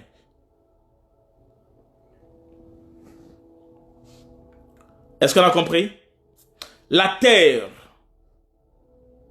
J'ai dit la terre créée parlait d'Adam. Mais la terre créée, un autre mouvement de la terre, c'est quand un mouvement? Huitième mouvement, la terre créée annonçait Moïse. La terre créée annonçait Moïse. La terre créée, je commence doucement, mais on va aller, ne faites pas, je ne suis pas pressé. Amen. La terre créée annonçait Moïse. La terre créée par Dieu qui était enfouie dans l'eau, au-dessus des eaux, était l'image de Moïse. Rien que le nom Moïse signifie tirer des eaux.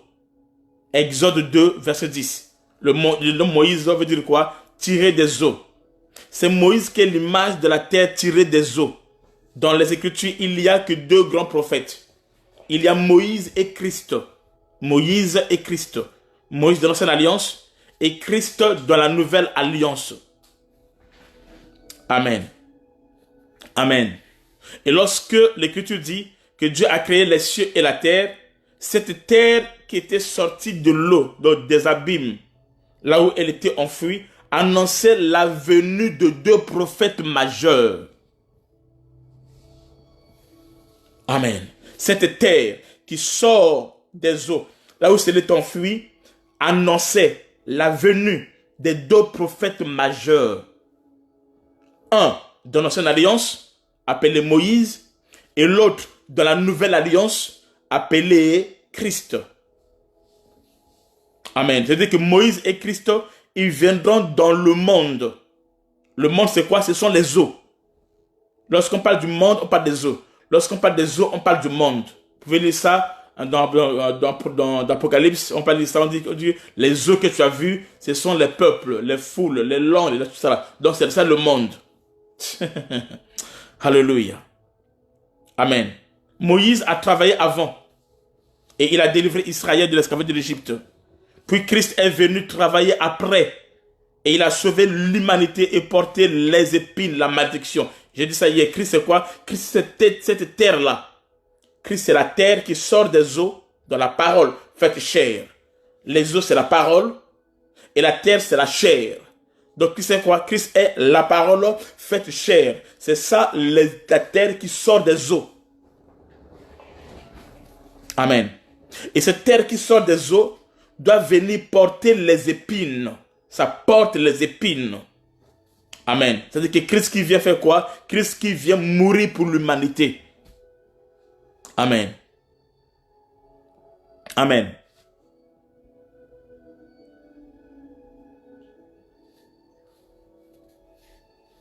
Donc la terre ici, neuvième mouvement, la terre comme Christ dans son humanité. La terre comme Christ dans son humanité. Ça c'est quoi? Neuvième mouvement. Hein? Neuvième mouvement, la terre comme Christ dans son humanité.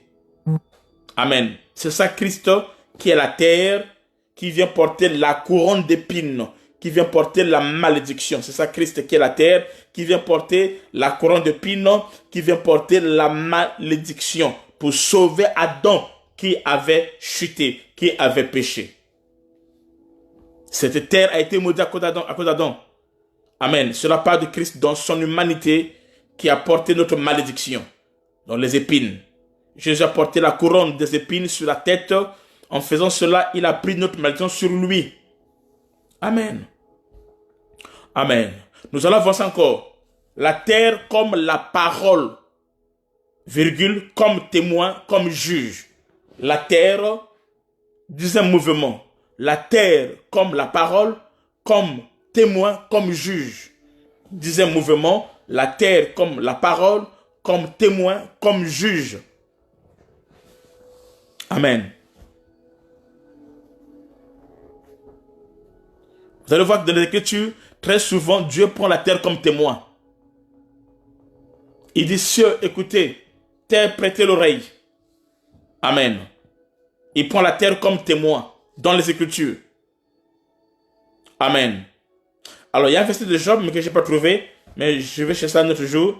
Job dit quelque chose, il dit ceci. Il dit, Job dit, qu'est-ce qu'il dit? Il dit, que Dieu a rendu sa terre. Il dit sa terre lui viendra en justice. Il dit la terre lui viendra en justice. Amen. Donc Job est un type de Christ qui dit que sa terre lui viendra, la terre lui viendra en justice.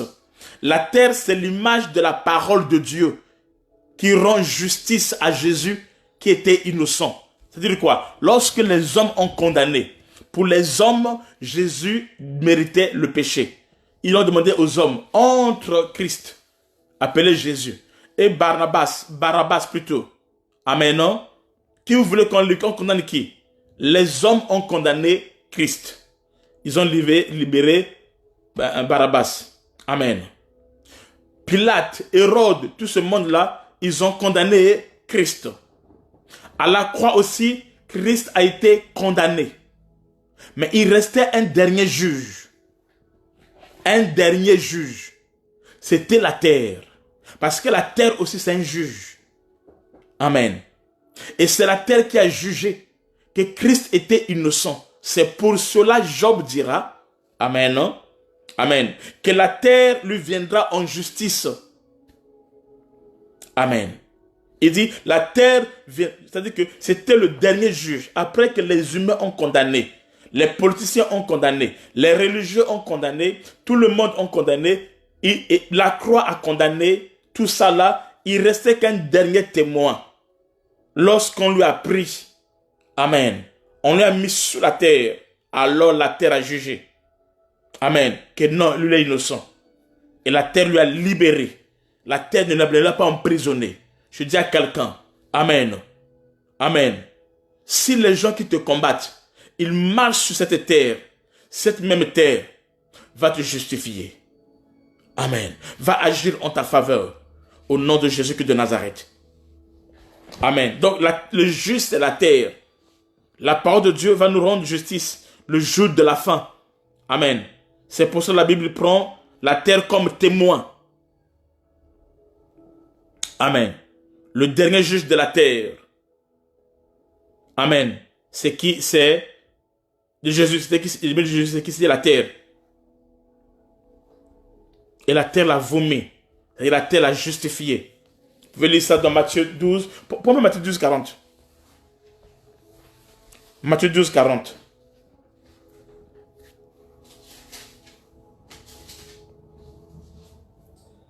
Car de même que Jonas fut 3 jours et 3 nuits dans le ventre d'un grand poisson, de même le Fils de l'homme sera 3 jours et 3 nuits dans le sein de la terre. Amen. Il sera 3 jours dans le sein de la terre et il sera justifié. Amen. On l'a mis en bas, mais la terre a trouvé Jésus innocent et la terre l'a vomi. De la terre l'a justifié. Amen. Gloire à Dieu. Un autre point encore, un autre mouvement. Mouvement 11. Tu dans le même verset, on dit... Relis Genèse 1, s'il te plaît. Au commencement, Dieu créa les cieux et la terre. Continue. La terre était informe et vide. Il y avait des ténèbres à la surface de l'abîme. Il y avait les ténèbres sur la surface de l'abîme. Et l'esprit C'est bon. de Dieu se mouvait. Il y avait les ténèbres sur la surface de l'abîme. Amen. Il y avait les ténèbres qui étaient là. Les ténèbres qui étaient là, il y a plusieurs interprétations. Il y a plusieurs mouvements que nous allons voir. Mais aujourd'hui, je vais expliquer ces ténèbres par rapport à notre thème. Un autre jour, les mêmes ténèbres, je peux prêcher ça d'une autre manière. Mais pour aujourd'hui, je pense ça par rapport à notre thème. Les ténèbres, je pense ça par rapport à notre thème. Amen. Donc, les ténèbres, 11e mouvement, les ténèbres créées par Dieu. Ah oui. 11e mouvement. Ça va vous scandaliser. Les ténèbres créées par Dieu. Est-ce que l'Irina est là? L'Irina est là? Est-ce que l'Irina est là? L'Irina, est-ce qu'elle est là? Amen. Les ténèbres créées par Dieu. Amen. Les ténèbres créées par Dieu. Ça, c'est le 11e mouvement. Les ténèbres créées par Dieu. On dit, il y avait des ténèbres à la surface de l'abîme. On va voir ça maintenant. Il y a les ténèbres à la suite de la Bible, on voit ça. Après, on verra maintenant. Et l'Esprit de Dieu mouvait sur les eaux. Amen. Amen. Les ténèbres, 11e mouvement. L'Irina n'est pas là. Ouais, l'Irina, elle n'est pas là. Eh, ma fille. Amen. Les ténèbres créées par Dieu. Amen. Les ténèbres créées par Dieu. Écoutez maintenant. Écoutez maintenant. Il y a ténèbres et ténèbres. Sauf que les chrétiens restent dans un seul angle. C'est ça qui tue la théologie. Un seul angle seulement. Il faut aller dans plusieurs mouvements pour mieux comprendre la pensée. Il faut creuser. Il faut aller en profondeur. Il faut aller au-delà. Amen. Il y a l'obscurité de Dieu. On la voit dans la création. Il y a l'obscurité de Dieu que nous voyons dans la création. On va lire Ésaïe 45, le verset 7. Je forme la lumière, je crée les ténèbres. Je donne la prospérité, je crée l'adversité. Moi, l'Éternel, je fais toutes ces choses. Répète, écoutez ça. Je forme la lumière. Je forme la lumière. Et je crée les ténèbres. Je crée les ténèbres. Attends. Je crée quoi? Les ténèbres. Qui crée les ténèbres? C'est celui qui forme la lumière. C'est Dieu. Donc Dieu forme la lumière et il crée les ténèbres.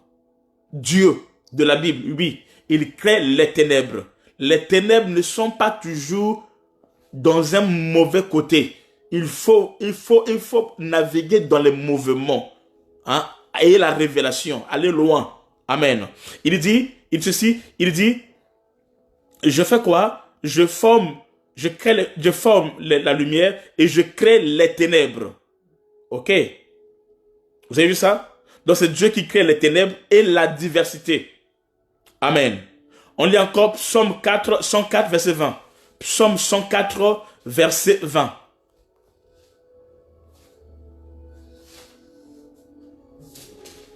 Psaume 104, verset 20. Tu amènes les ténèbres. Écoutez, il dit, tu amènes les ténèbres et les nuits. Et les nuits. Alors, tous les animaux des forêts sont en mouvement. Amen. Donc, les eaux et les ténèbres furent créées avant la création, visible. Et ces ténèbres et ces eaux créées avant la création sont dans la création visible maintenant. Dieu les amena, il les crée avant la création visible. Et il fait quoi? Il les prend maintenant, il les emmène dans la création visible. Amen. Ces ténèbres couvraient les eaux qui sont l'entrée dans la création visible. L'obscurité de Dieu annonçait le temps de la loi que Dieu se cachait. Sois béni ma fille, Jo, il suffit depuis Marseille. Amen. Donc les ténèbres ici, ça parle d'un Dieu qui se cache. Pour vous scandaliser, Dieu n'habite pas la lumière seulement. Dieu habite aussi les ténèbres. Amen. Dieu habite aussi les ténèbres. C'est-à-dire que si tu quittes notre monde, je parle d'une manière charnelle, hein, d'une manière humaine, d'une manière littéraire. Si tu quittes notre monde, tout le monde reste là où Dieu est environné par des ténèbres. Tu gâches? Amen. Dieu habite les ténèbres. Amen. Donc, les ténèbres ici, amen, annonçaient. Ça annonçait. Amen, non? Le temps de la loi, quand Dieu se cachait. Donc, Dieu dans la loi, Dieu se cachait. Il ne s'était pas encore révélé. Dieu s'est révélé en Jésus-Christ qui est la lumière du monde. Amen. Mais avant qu'il se révèle, il se cachait dans les ténèbres. Amen. C'est ça le fait que Dieu parle en parabole. Quand Dieu parle en parabole, c'est quoi? Ça dit quoi? C'est-à-dire que Dieu est en train de se cacher. Il parle, mais il n'est pas clair. Il se cache dans les ténèbres. Amen. Tu as trouvé, s'il te plaît? Oh là là, bon, je garde ça, j'ai un message où je veux parler sur les ténèbres de Dieu, si vous voulez. On a ce message-là. Amen. Où je vais expliquer ça en profondeur parce que je n'ai pas prévu ça. Amen.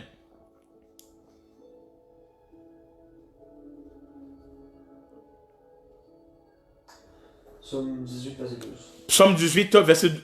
Psaume 18, merci beaucoup. Ok, merci beaucoup Maïsa. Psaume 18, verset 11 à 12. Hein? 12. 11 à 12. Il faisait des ténèbres sa retraite, sa tente autour de lui. Il était enveloppé des eaux obscures et des nuages sombres. Verset 12. Il faisait des ténèbres sa retraite, sa tente autour de lui. Il était enveloppé des eaux obscures et des nuages sombres. Alléluia. Amen. Amen. Les ténèbres, ici, c'est pas encore le péché. Non. Les ténèbres, c'est quoi? C'est un habit. C'est-à-dire que tu ne peux pas atteindre Dieu. C'est-à-dire que ça c'est Dieu. Ça, c'est Dieu qui est là. Ça, c'est Dieu qui est là. Ça, c'est l'homme. Pour que l'homme quitte là où il est, qu'il arrive auprès de Dieu, il doit traverser les ténèbres. Dieu est la lumière. J'ai pas dit que Dieu est ténèbre, non. La Bible non plus ne dit pas ça. Dieu est la lumière. Amen. Dieu est la lumière. Mais cette lumière-là est enveloppée, est entourée des ténèbres. Donc pour que quelqu'un, un homme, puisse quitter là où il est, ici, pour arriver là où Dieu est ici, il faut faire quoi? Il faut traverser les ténèbres qui sont ici.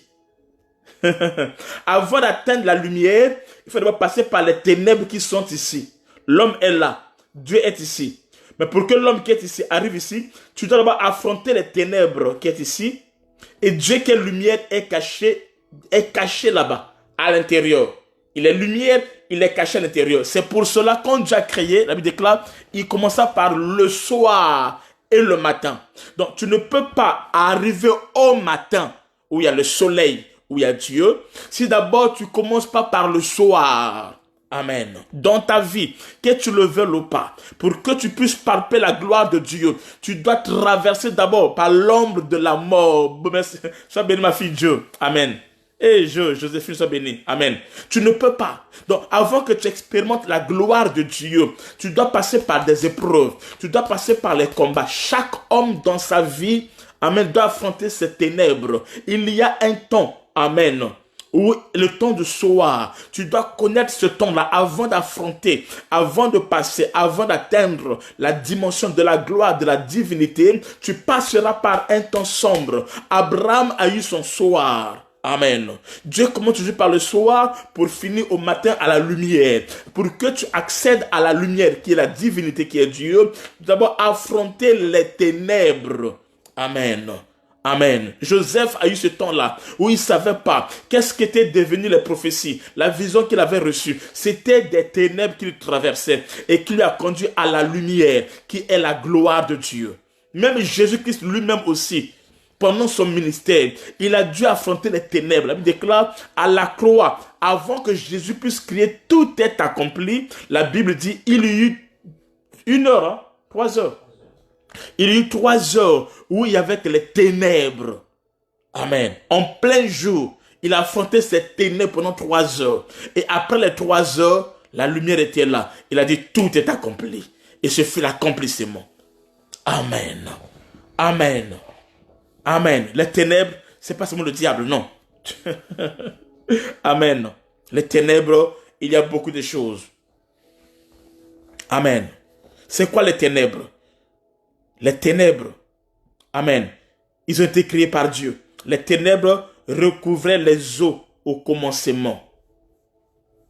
Amen. J'ai expliqué ça quand j'ai parlé sur les eaux. Amen. Les ténèbres ou les ténèbres, les temps où les ténèbres dominent dans la Bible, c'est le temps, amen, où les ténèbres dominent les eaux. Les eaux, c'est le monde. C'est le temps où l'ennemi aussi domine aussi le monde. Amen. Comment?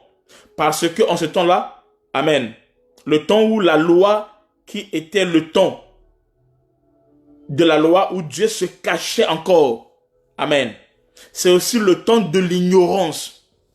Un homme est dans les ténèbres aussi lorsqu'il est dans l'ignorance. Amen. C'est le temps où l'homme était sans la parole de Dieu. La lumière. L'homme est sans la lumière. L'homme est sans la parole de Dieu. Le temps, amen, le temps où l'homme est sans la parole de Dieu. C'est ça le temps des ténèbres. Le temps où l'homme était dominé par le diable. Le temps où l'homme était dominé par le diable. Psaume 107, verset 10.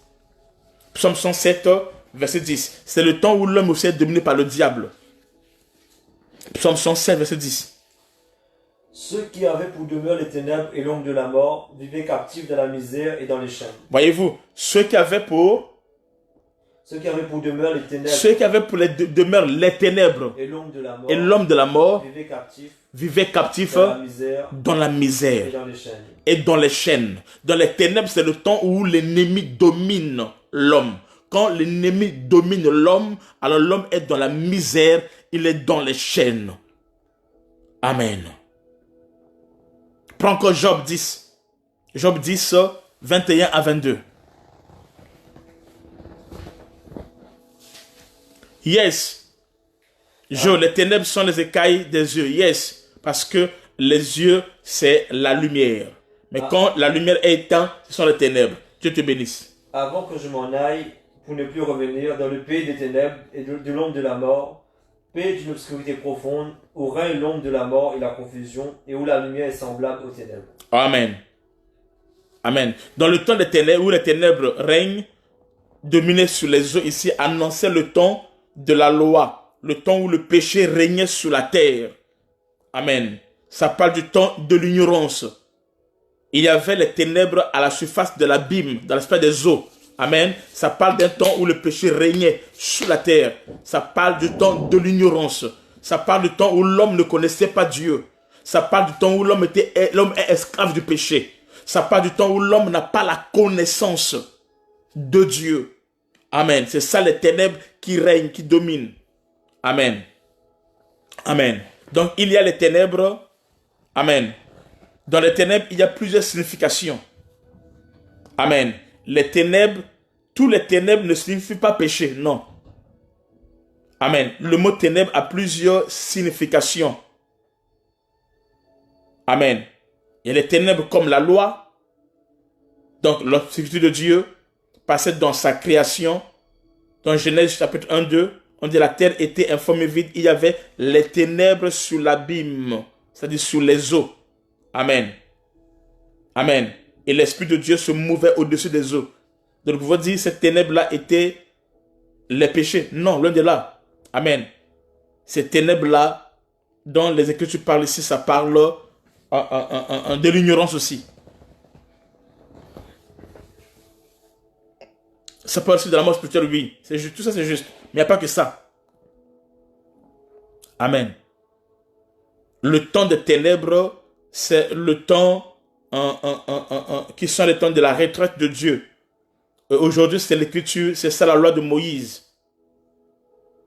Les ténèbres de Dieu, c'est aussi la grandeur et l'inaccessibilité de Dieu. Les ténèbres aussi, c'est la grandeur et l'inaccessibilité de Dieu. Amen. Amen. Vous pouvez voir ça dans Exode 19, 15 à 18, ou encore dans 2 Samuel 22, 10 à 12, ou encore dans Psaume 80, 16, le verset 2.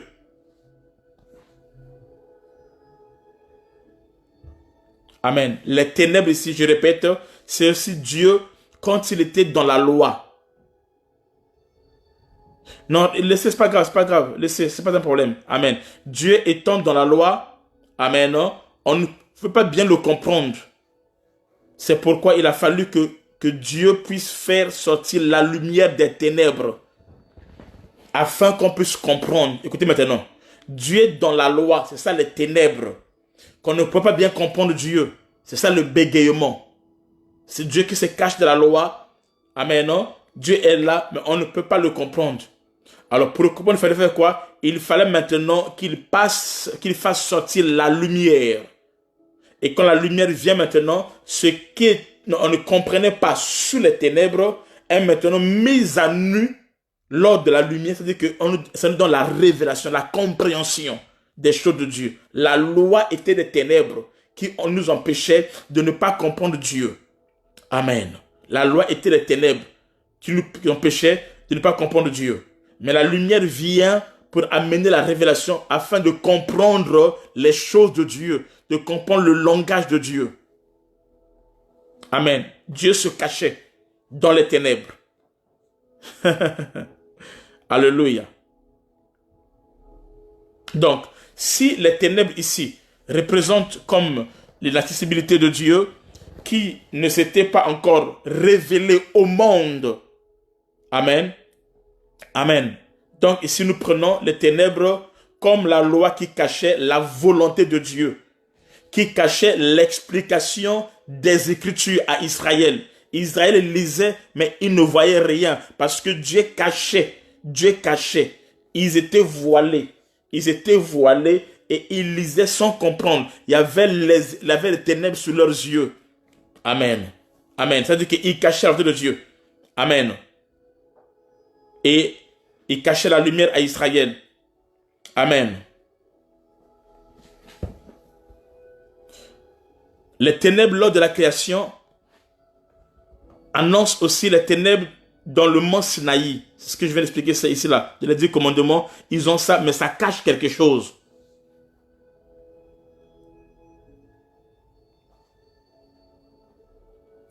Amen.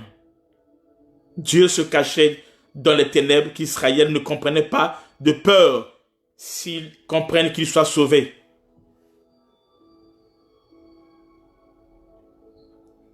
Et quand Dieu descend à Sinaï, Yogesh, il y a un mystère. Quand Dieu descend à Sinaï, il descend dans les tonnerres, les éclairs, les voix. Et ensuite, il y avait des ténèbres.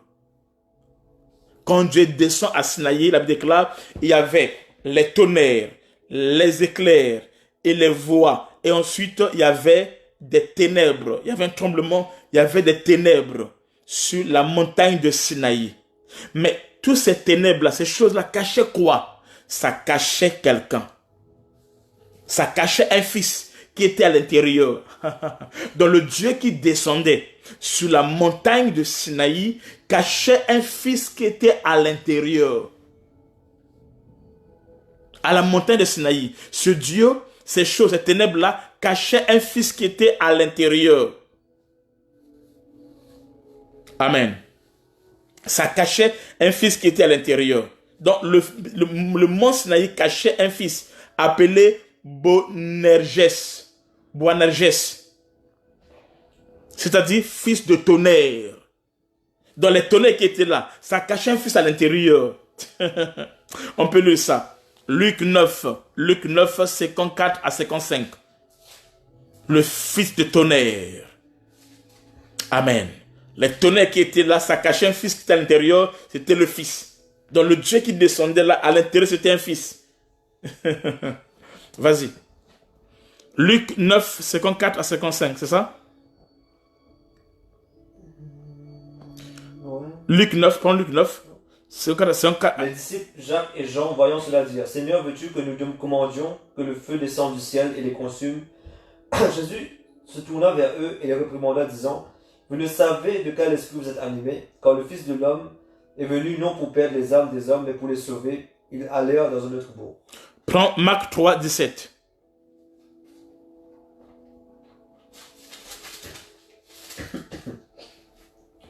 Jacques, fils de Zébédée, et Jean, frère de Jacques, auquel il donna le nom de Boanerges, qui signifie fils du tonnerre. Ok. Les noms qu'il donne là, au fait, ce sont ses propres attributs. Le nom que le père donne sur son enfant, ça révèle sa propre attribut. C'est ce qu'il est. C'est une partie de lui.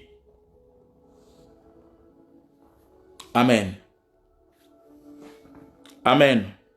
Le père était en Sinaï. Et le père cachait le fils, qui est la réponse de Dieu, qui est la voix de Dieu. Le père était en Sinaï. À l'intérieur, il y avait le fils. Amen. Le fils de tonnerre qui était là. Mais il était caché par les ténèbres. Maintenant, quand Christ est venu, ce qui était caché avait été révélé. Amen. Prends Psaume 81, verset 7. Psaume 81, verset 7. Alléluia. Écoutez ce que la Bible dit. J'ai déchargé son épaule du fardeau et ses mains ont lâché la corbeille. Amen. C'est qui? C'est Dieu qui décharge. Qui porte le fardeau sur l'épaule ici? C'est le Fils. Amen. Christ est né sous la loi. Il se cachait à Israël. C'est pour cela qu'il parlait en parabole. Ce sont les ténèbres. Un phénomène qui se révèle maintenant. Ok. Samson le Nazaréen, dont le nom signifie petit soleil, est l'image de Christ qui a mis fin à la loi, donc le lion, pour donner la grâce, le miel, qui n'est autre que l'interprétation des Écritures.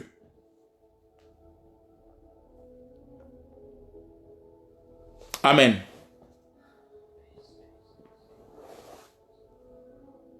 Amen. Est-ce qu'on a compris? Donc, le Seigneur qui crée les ténèbres afin que les gens ne voient rien. Prenons quelque chose. Ésaïe 29, 9 à 14. Je vais finir dans peu de temps. Soyez stupés et étonnés. Soyez stupés et étonnés. Fermez les yeux et devenez aveugles. Fermez les yeux et devenez aveugles. Ils sont ivres. Ce n'est pas de vin. Mais ce n'est pas de vin. Ils chancellent. Ce n'est pas l'effet des liqueurs fortes. Ce n'est pas l'effet des liqueurs fortes. Quand l'Éternel a répandu sur vous. Écoutez, car l'Éternel a répandu sur vous un esprit d'assouplissement. Un esprit d'assouplissement. Il a fermé vos yeux. Il a fermé vos yeux. Des prophètes. Il a voilé vos têtes. Il a voilé votre tête. Des voyants. Pourquoi? Toute la révélation est pour vous. Toute la révélation est pour vous. Comme des mots d'un livre cacheté. Comme les mots d'un livre cacheté. Que l'on donne à un homme qui sait lire et disant. Lis donc cela. Et qui répond. Je ne le puis quand il est cacheté. Ok. Amen. Donc ici. Amen. C'est là où le Seigneur a fait quoi? Il a créé les ténèbres afin qu'ils ne voient point.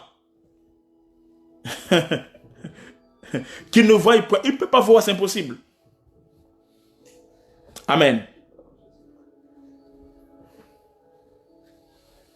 Donc, quand la nuit, dans cette nuit-là, si tu ouvres tes yeux, tu ne verras rien. Tu ne pourras pas ouvrir grandement les yeux, mais tu ne pourras voir, car les ténèbres sont tout autour de toi. Il n'y a pas la révélation. Mais comment séparer-il des ténèbres? C'est lorsqu'il va t'éclairer. Quand la lumière va t'éclairer, quand Dieu va t'éclairer, c'est alors que tu te sépares des ténèbres, maintenant tu vois clair. C'est la lumière qui nous permet de faire quoi? De voir clair. C'est la lumière qui nous permet de comprendre les paraboles, de comprendre la lettre, de comprendre le langage de Dieu. C'est la lumière. Amen. Voilà pourquoi Jésus-Christ ouvrit l'esprit des apôtres. Il y a des gens dont l'esprit est encore fermé, c'est-à-dire ils sont dans les ténèbres. Mais il y a des gens dont l'esprit est ouvert. Ce programme, c'est pour faire quoi? C'est pour nous ouvrir les yeux, afin que nous voyons d'une manière claire. Lisons ça. Luc 24.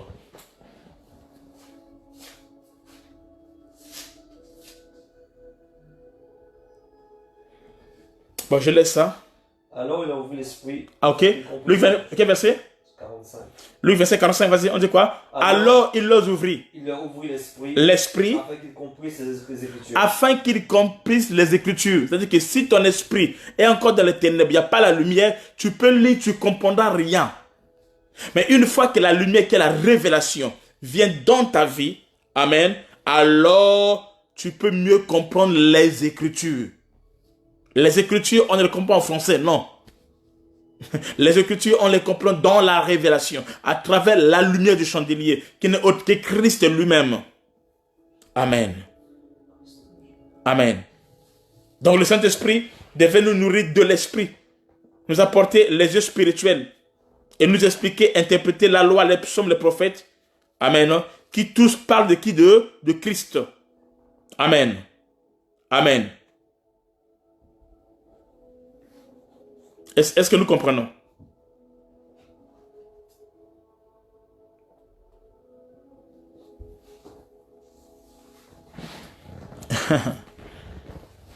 Alléluia. Bon, je vais passer à autre chose.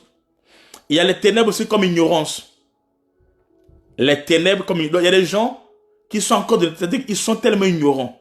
Les ténèbres dans les Saintes Écritures est aussi une figure de l'éloignement de Dieu et de l'ignorance à son sujet. Donc quand tu es loin de Dieu, tu es dans les ténèbres. Quand quelqu'un est loin de Dieu, il est dans les ténèbres. Quand quelqu'un est dans l'ignorance, il est aussi dans les ténèbres. Quand quelqu'un n'a pas la révélation, amen, non, il est dans les ténèbres. Quand quelqu'un est loin de la présence de Dieu, il est dans les ténèbres. Vous pouvez voir ça dans Psaume 18, verset 29. Psaume 18, verset 29.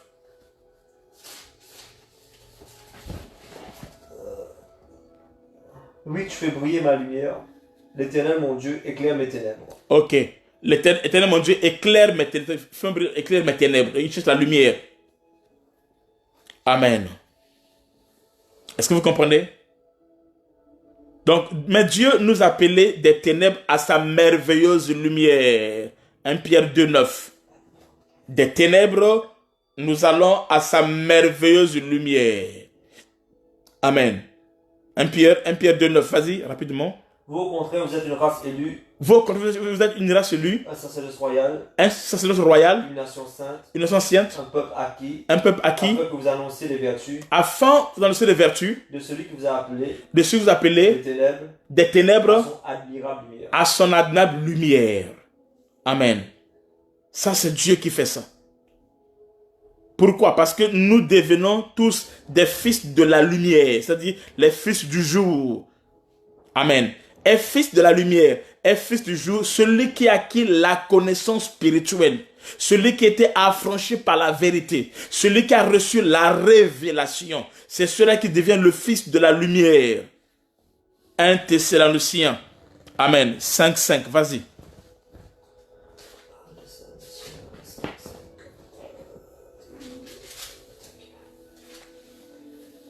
Vous êtes tous des enfants de la lumière. Vous êtes tous les enfants de la lumière. Les enfants du jour. Les enfants du jour. Nous ne sommes point de la nuit. Ni des ténèbres. Amen. À quel moment? Lorsque nous recevons Christ dans notre vie. En d'autres termes, avant que l'homme puisse recevoir la parole de Dieu, il était dans les ténèbres. Il était dans l'ignorance. Il était dans le péché d'Adam. Amen. Le péché d'Adam a fait entrer les ténèbres, c'est-à-dire le péché et l'ignorance dans notre vie. Mais lorsque le pécheur reçoit Jésus-Christ dans sa vie, il reçoit la lumière, la connaissance. Recevoir Christ, ce n'est pas répéter, non, c'est pas ça. C'est quoi? C'est avoir la connaissance, avoir la vie. Amen. Avoir l'huile sur soi. C'est ça, recevoir Christ. C'est pas répéter tout ça. Non, c'est pas ça. C'est plus que ça. Amen. Je vais vous prêcher. C'est quoi recevoir Christ? Vous serez scandalisés. On va voir ça dans la Bible, comment recevoir Christ dans la situation de la Bible. Amen. Amen. Et c'est ici maintenant qu'on dit que la lumière soit. C'est ici l'accomplissement de la parole qui dit il y eut un soir et il y eut un matin. Amen. La vie de l'homme commence dans les ténèbres le soir et se termine dans le matin. S'il reçoit Jésus-Christ. Amen. Mais tant que l'homme n'a pas encore reçu Jésus-Christ, il continue dans les ténèbres. Retenez ça. Pour qu'il y ait le matin, c'est-à-dire qu'il y ait un soir, il y ait un matin. Pour que les ténèbres s'arrêtent et que le matin commence par l'arrivée du soleil, l'arrivée de la lumière. Mais tant qu'une personne dans sa vie n'a pas encore reçu Jésus-Christ dans sa vie, il continue à vivre dans les ténèbres. Ceux qui sont enfants de lumière, qui marchent dans la lumière, ce sont ceux qui ont Christ dans leur vie. Ceux qui ont l'enseignement dans leur vie. Ceux qui ont la lampe, qui est la parole, amen, sur leur sentier, sur leurs pieds, dans leur vie. Mais si tu continues à vivre dans le monde, ça veut dire quoi? Tu continues à être dans les ténèbres. Tu continues, il ne peut pas placer les yeux, c'est ça dit cela. Amen. Tu continues à être dans les ténèbres. Amen. On doit recevoir Christ dans notre vie et c'est comme ça que nous serons sauvés. Et Dieu nous fera du bien. Amen. Je m'arrête pas là pour aujourd'hui. Nous allons continuer demain et Dieu nous bénira. Jusqu'alors, On est encore dans les débuts. On n'a pas encore rentré dans les profondeurs. On est encore dans les débuts. Amen.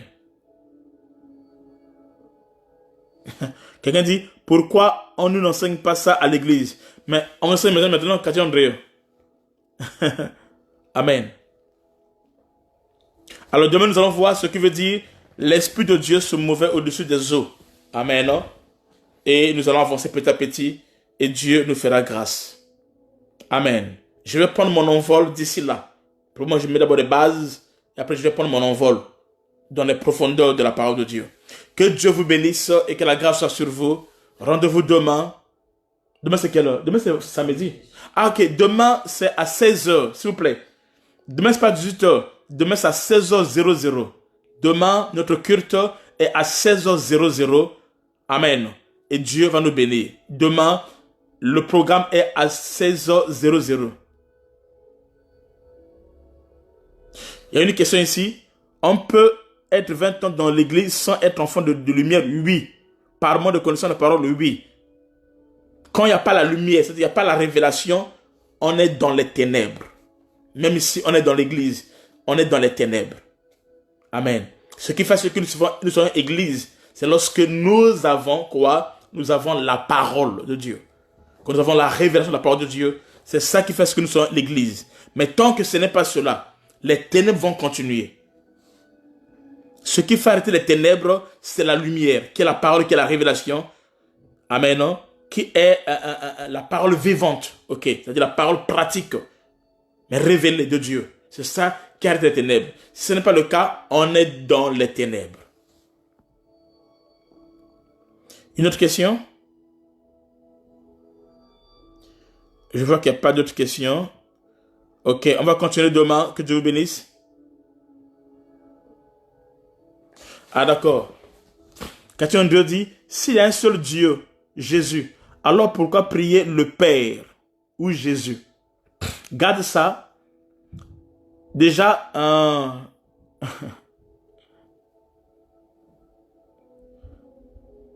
tu parles du Père et Jésus. En fait, tu as mélangé. Autant normal, quand on parle du Père, on parle du Fils. Ok? Donc, pourquoi prier le Père ou le Fils? C'est ce que tu voulais dire, en fait. Ou Jésus. Bon, je comprends ce que tu veux dire. Reste calme. Je vais enseigner. Je vais prendre 10 jours. Je vais parler sur les mystères de la divinité. Je vais expliquer la divinité. C'est quoi la divinité? En profondeur. Et Dieu nous bénira. Ok? Une autre question par rapport à l'enseignement d'aujourd'hui? Ok. Donc, celui de Limoges, ça sera 18h. Celui de Paris, ça sera 16h00 demain. Nous sommes connectés et Dieu va nous faire du bien. Je vois qu'il n'y a plus d'autres questions. Que Dieu vous bénisse, que la grâce soit sur nous. On se voit demain à 16h00. Amen. Heure de Paris. Shalom à demain.